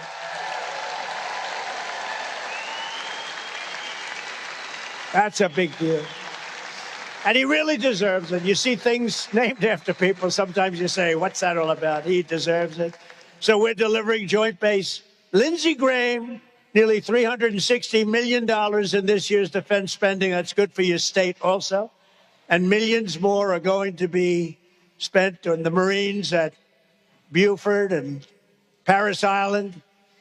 With Darlene as your senator, those bases will be part of the bedrock of American military dominance for decades and decades to come. And I'm so proud of what we're able to do so easily with Lindsey. You know, name changes on bases is a big deal. It takes many, many years, right? This one took a week. That's how much he deserved it. So congratulations to the entire family, Darlene. Great. We miss him. And we're pleased also to be joined tonight by many great South Carolina patriots, including just about my first endorsement in the great state of South Carolina. He was the lieutenant governor at the time. And you had a governor that I didn't like too much. And she endorsed somebody else. And I said, that's strange, because I was always very good to her. But we had a lieutenant governor named Henry McMaster, and Peg is a part of Henry McMaster. And he said, I endorse the guy named Donald Trump who's running. He's going to be a great president. And I want to just ask, and you have been an unbelievable governor. And I want to thank Henry McMaster. Thank you, Henry. Please.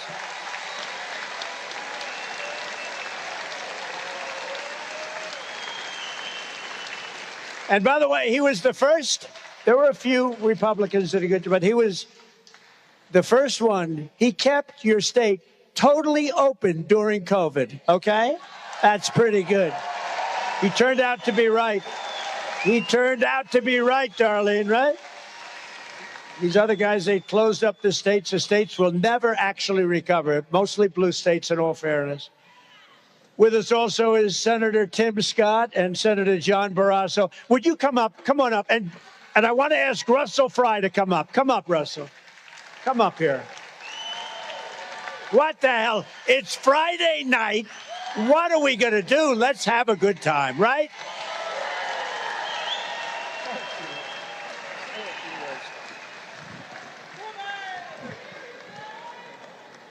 Is South Carolina Donald J. Trump country? Oh, now this is South Carolina. And when we say we love President Trump, we say it loud and we say it proud. Is this Donald Trump country? Oh, yeah. We love a president who closes our borders. We love a president who cuts our taxes. And we love a president who keeps Americans safe.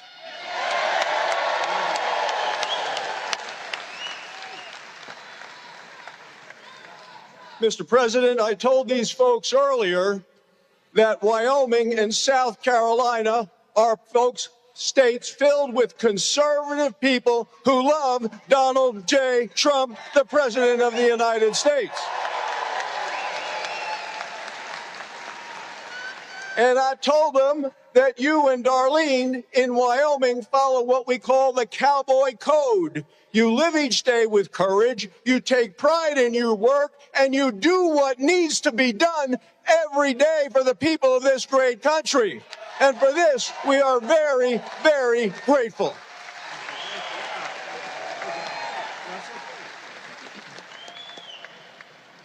Myrtle Beach, how we doing? Like the president said, it is Friday. Are y'all ready for November? Are we going to let the Democrats unseal our border again? Are we going to let them raise our taxes?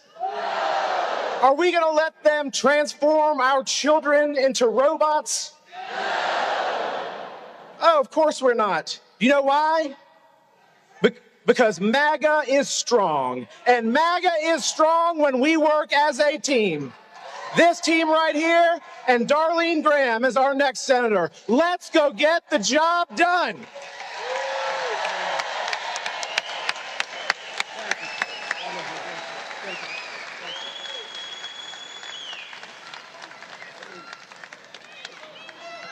And by the way, Governor McMaster has just endorsed very strongly, very powerfully, Senator Graham.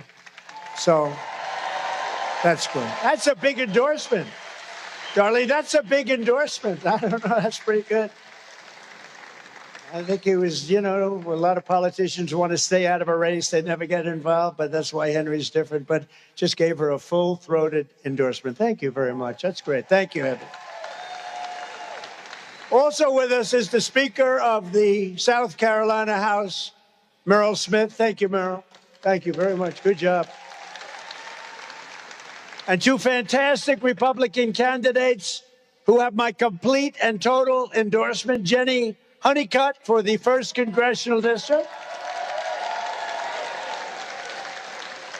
Jenny's terrific. And Congressional District, think of this, somebody that's very special, somebody that I've known for a long time, Cody Simpson for Agriculture Commissioner. Cody's going to do a great job, right? Thank you, Cody, very much. Good luck. I also want to express our thanks to a wonderful woman here tonight who has done an unbelievable job. It's so sad. You know, you meet people and you love people, but her name is Caroline, and she's our press secretary, and she just had a baby. And I just learned she loves the baby more than she loves Donald Trump, and I'm very angry with her. Where is Caroline?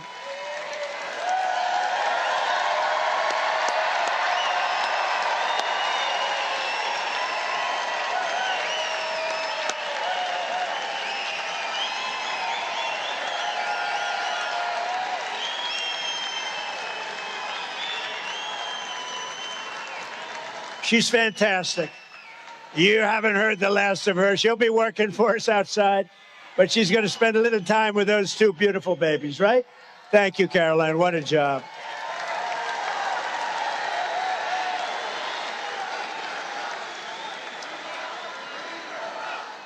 Oh, bring her up. They're all... Come on, Caroline. Bring her up. Come on, Caroline.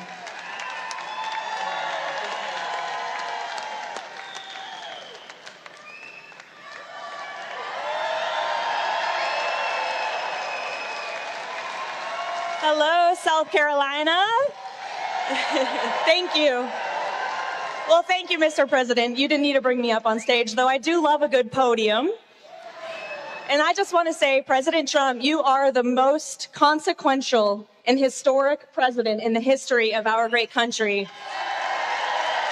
And it has been the honor of my life to serve as your White House press secretary, sir. It really has. And I just want to let everyone in this room know how hard this man works for all of you and for every American across the country.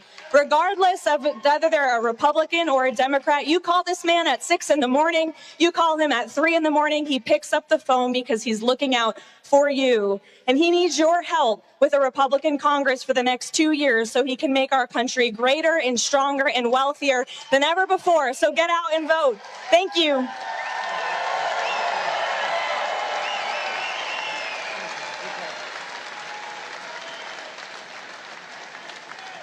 Well, she was great, and she continues to be great. And you'll be hearing from her. She's got a great life ahead. But, you know, she wants to be with the babies for a little while at least. And she is very special. Thank you very much, Caroline. So in just 19 months, we've turned this country completely around. And today our border is secure, jobs are up, inflation is down, investment is pouring in, factories are opening. Our military is more powerful than it has ever been before. America is back, and our greatest victories are yet to come. Today, with our Republican majorities in Congress, we will crush violent crime, impose harsh new penalties for dangerous repeat offenders, crack down on Marxist prosecutors, and we will end no cash bail, where it all started, no cash bail. We will expand my most favored nation policy on drug prices, where drugs are down 70, 80, and 90%. Nobody has ever even thought of that. For decades, Americans paid the highest prices for prescription drugs anywhere in the world by far. And now we are paying the lowest price paid by any other country. So you went from paying the highest prices in the world to the lowest prices in the world. And I had to work hard to get that done.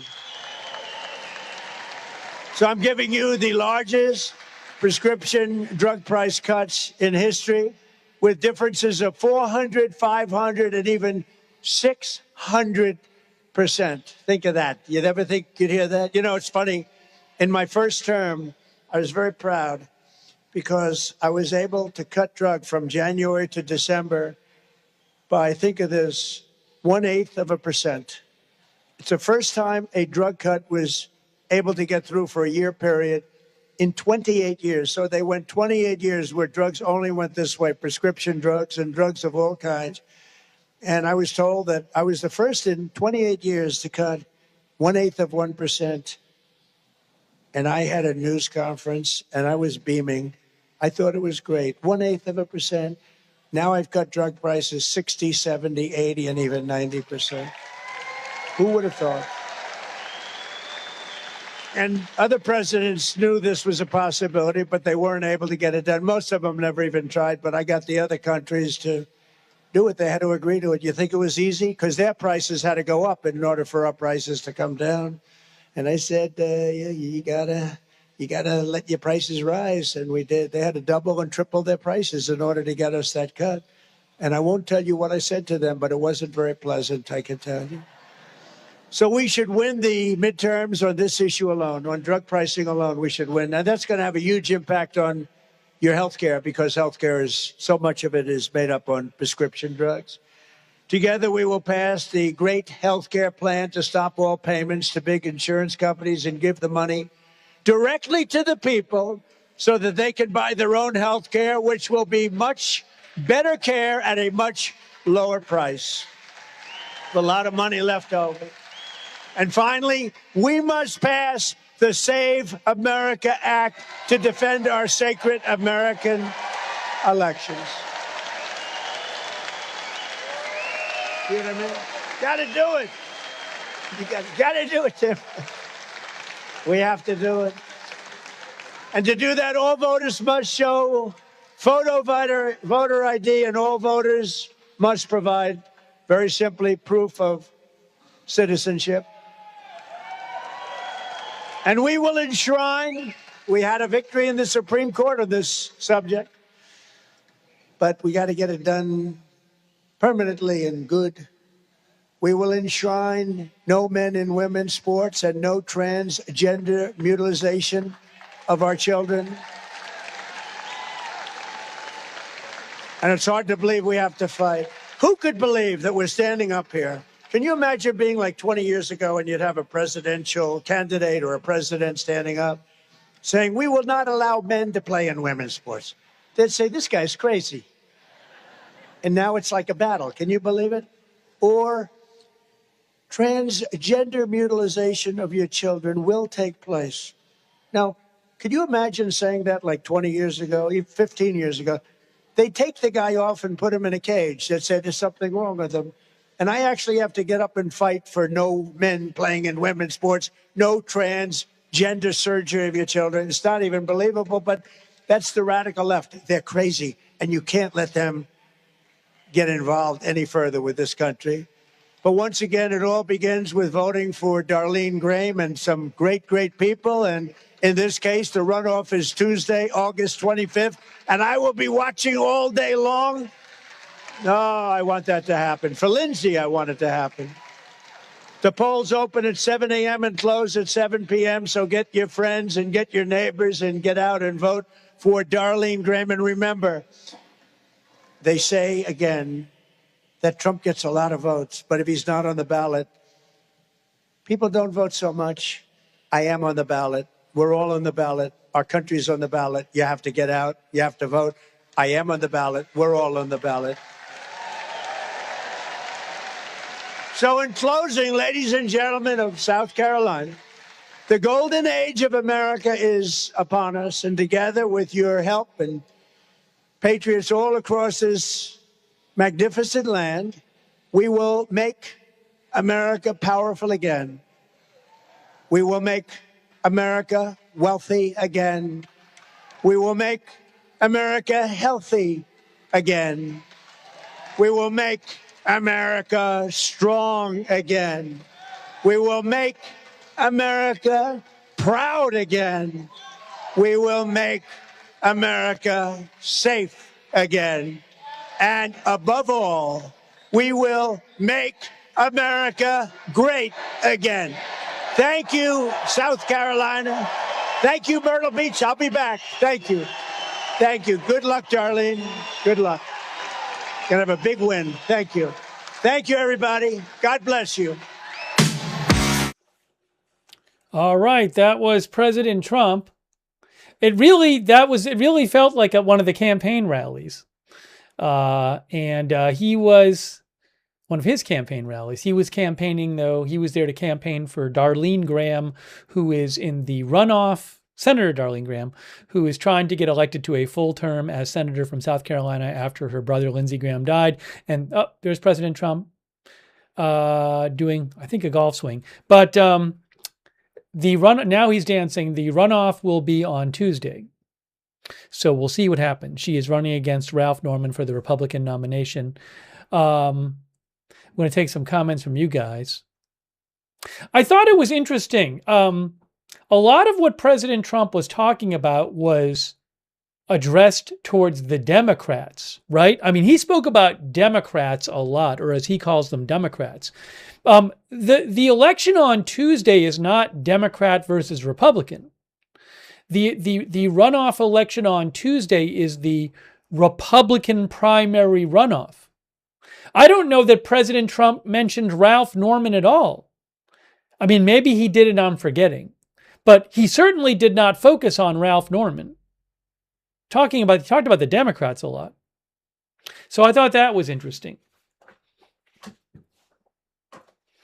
So it kind of felt to me more like a general election rally. Anyways, I want to hear what you guys think. I don't know if we heard anything super new. Sandy Poole thinks every speech is the exact same.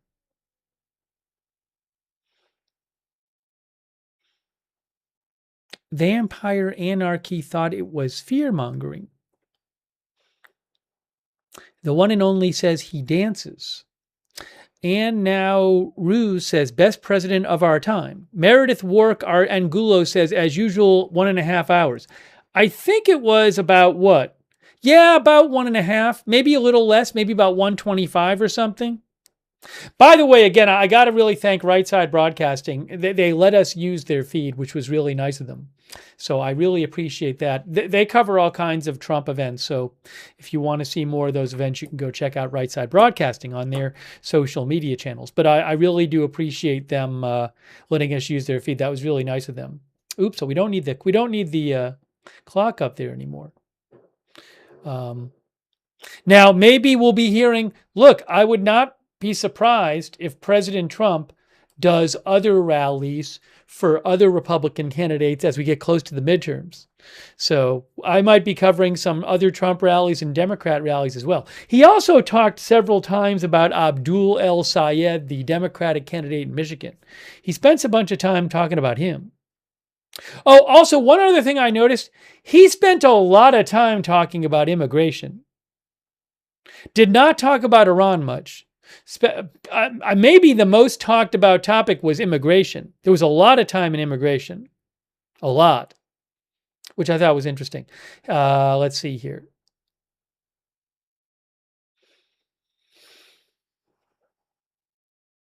Jesus is King says, best president ever. Thanks to our viewers for thanking Right Side. Emily Brooke thought there were a bunch of lies in the speech. Donna Simmons was interested in watching The Boy Behind Trump. There was a kid behind Trump. By the way, thanks to Lori Durstein and Ruth for your support, and Frozen Ghost, and Alex Enzo, and Jerry Kovacs, and The Fiend 83, and Paul Grogan, and PVC Swede, and Captain Ferret on Twitch, and Hot Richard on Twitch, and KCXO, and Kiwi Polson, and Big Chief Rick on Twitch. Also, I got to shout out our moderators. Really appreciate our moderators being here. It can get a little spicy in the chat during our political streams. Beth Mythical and Ruth have been moderating over there on YouTube. On Twitch, Bastion Girl, LB Prairie Dawn, Matthew Kohai 3, really appreciate it. Kay Lowry Body, Andrea Holder on Facebook, Linda Belk, Larry, Misha on X. So huge thanks to our mods. Let me take some more comments here. One of our viewers said, I missed the speech. If you just missed it and you came in, you can go back and rewind and watch.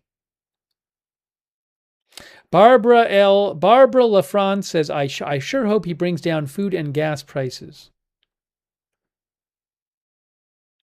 Film Collector says, immigration is the biggest issue of the day.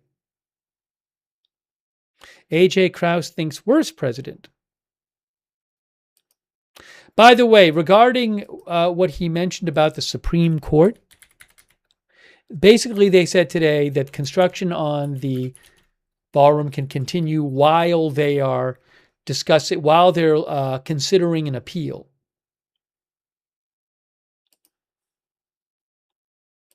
So they're going to make another ruling. But you can see right here from AP. Chief Justice John Roberts allowed the White House to continue construction on President Trump's ballroom project for now, as the city Supreme Court considers the Trump administration's emergency request to intervene in lawsuits over the project.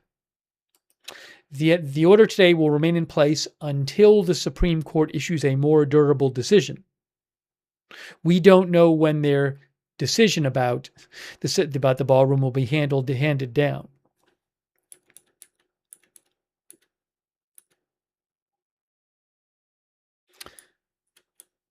The Trump administration says 65% of the work has already been completed on the ballroom. That's what they say. The Justice Department says crews are working 20 hours a day, 7 days a week. In April, a district court judge ordered a stop to the above-ground construction. That decision was upheld by an appeals court panel, as 2 judges appointed by Democratic presidents found that the project was for Congress to decide and not a matter for executive self-help. A 3rd judge appointed by Trump found the preservationist group challenging the project had no legal standing to sue. Anyway, so we'll have to see. It's not clear when that decision will come out from the Supreme Court. Yes, so Raven Sky, the court has not actually decided fully on the issue. Their decision on the issue has not come out. Decision was the construction can continue while they're still deciding, basically. Hey, thanks to C. Serwin for being a member.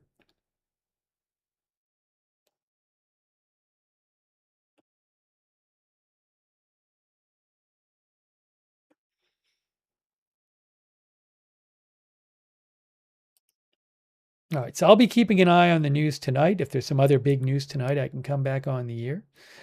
Thanks also Weasel Man for being a member.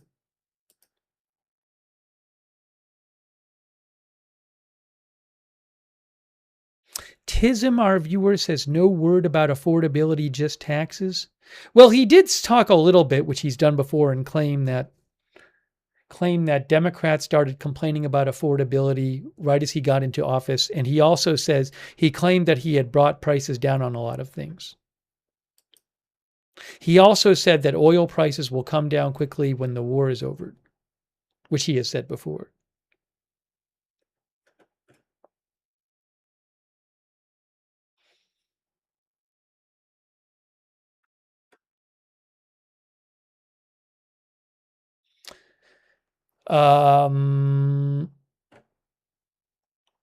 Zambo says the 2-week war.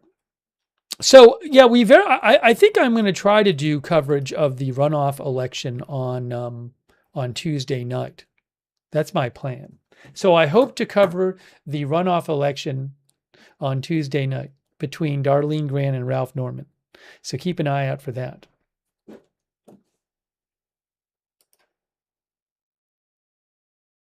Oh, hang on a moment. I'm just checking one other thing here.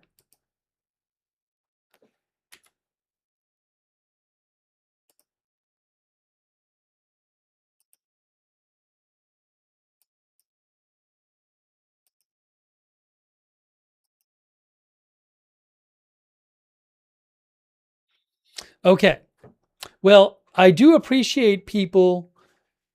There were 2 protesters a couple protesters got ejected. So according to the White House press pool, they said that the White House press pool said that a protester was ejected. The first protester ejected tonight was wearing a shirt that said, "Kill your local pedophile," and also was wearing a hat with an upside down American flag. And then the White House press pool also said that a second protester with her arms raised over her head was ejected. And the pool could not hear what she shouted. The president said she said something about Trump Nation, but Christian Datok of the White House press pool said she was ejected.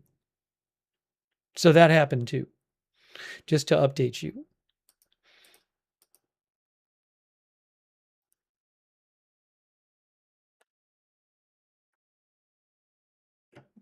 All right. Well, Slippy says someone was holding an upside down flag at the end of the speech. I don't know if that was intentional or it could have been somebody just had a sign and if it was at the end of the speech, I don't know if they were just holding it upside down, just unintentionally or whatever. That I don't know. Okay, so I really appreciate you joining our stream. And again, somebody said, wasn't she a supporter? Again, according to the White House press pool, they said that the second protester was ejected, and that was the one where President Trump said she said something about Trump Nation. The White House press pool said she was ejected. I don't know exactly what she said.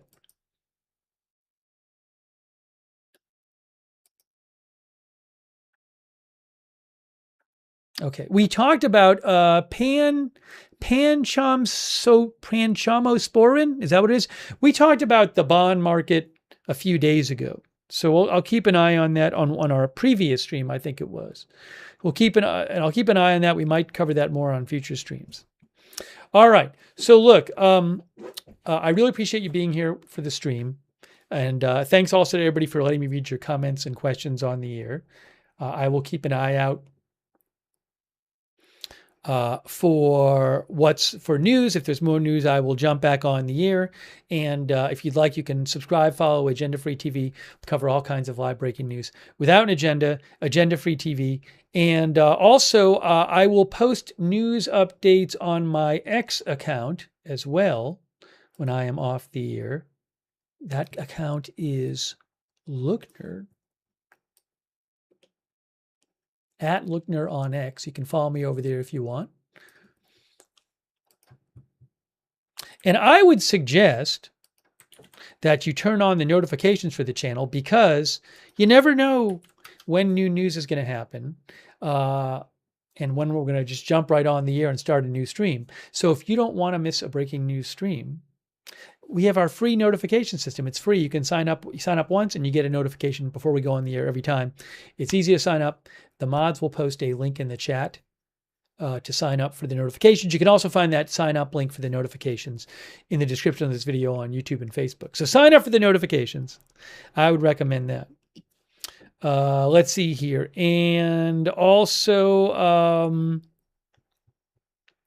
a reminder that I do have a personal channel where sometimes if we're not covering news, I jump on my personal channel and stream over there. That is called Lookner on YouTube and Look Nerd with a D on Twitch. Lookner on YouTube, Look Nerd on Twitch. We streamed a couple times over there recently, which was fun. So feel free to stop by over there. And as I said before, huge thanks to our moderators. You guys are awesome. And we could not have our chat rooms without you. Roberts, May, Queen, Beth, Mythical, and Ruth, and Haley Girl, all over on YouTube moderating. Huge thank you. K. Larry Body, Margaret, K. Larry Body, and Andrea Holder over on Facebook. Big thanks. Bastion Girl, LB Prairie Dawn, Matthew Kohai 3 on Twitch, Linda Belk, Larry, Misha on X, all of our moderators. Big thank you. Also, everybody who supported the channel there today, that was super nice of you. Stephen Roberts, again, thank you, Stephen, and everybody else. I think I got everybody else. Sparky the Human and everybody else. Hopefully I got everybody. Yeah, I think I did. So really nice of you guys. Thank you so much for your support. That's what allows the channels to exist. So huge thanks to you. And again, shout out to Right Side Broadcasting for letting us use their stream. That was really nice of them. Really nice of them. Let's see here. We do have a chat on Discord for free where you can chat with other viewers when we're not on the air. A bunch of our viewers like doing that. Check out the Discord chat. It's free. It's the same link as the free notifications link. And also, thanks to our Discord mods who moderate on the Discord chat. Thank you, Discord mods. Much appreciated. Hey, also, another good way to find out when we're live is to follow us on X. At Agenda Free TV, I always post there when we're going live. I post updates about the channel over there. At Agenda Free TV on X. And also...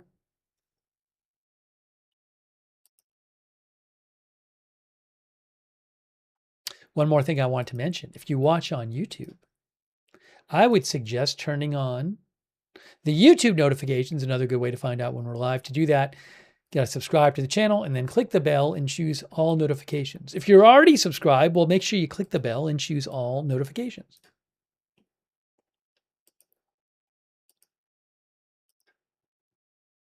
Ruth says, come join us on Discord. You will love it.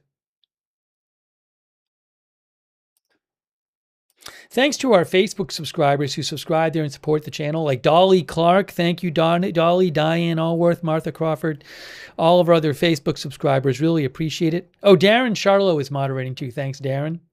Thank you, Darren. Our Twitch subscribers, huge thanks to you, Uncle Fester, Timbit Power, Wall Street Shaggy, Justin D. Winters, Pre-Breakfast Banana,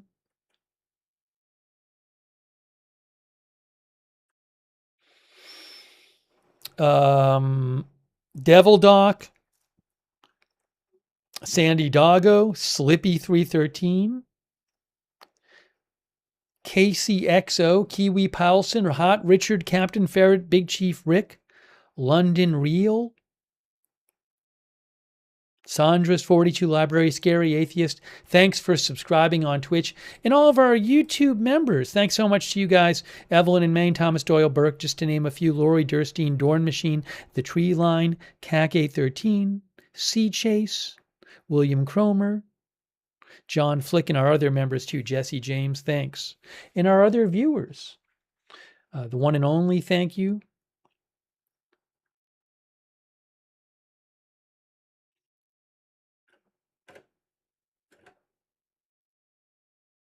Trash Nomancer, Arthur Os 07, thanks for watching. Zambo 33, thanks for watching.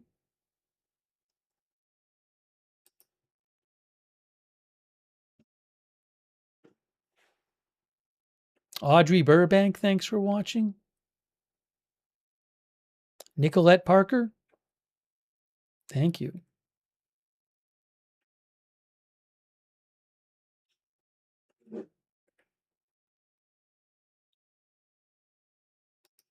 All right, so we are wrapping this up. Ortho Logo Seeker, thanks for watching as well. And JK Cinar, thanks for being a member.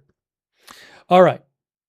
Relaxation time, thanks for watching. We are wrapping this up. Again, I'll keep an eye on the news. That is it for now. Fishies and chips, thanks for watching. Thanks again to our mods. Really appreciate you tuning in. Thanks for watching our live coverage of President Trump's rally for Darline Graham. That's it for now. We'll see you soon with more live breaking news coverage right here at Agenda Free TV.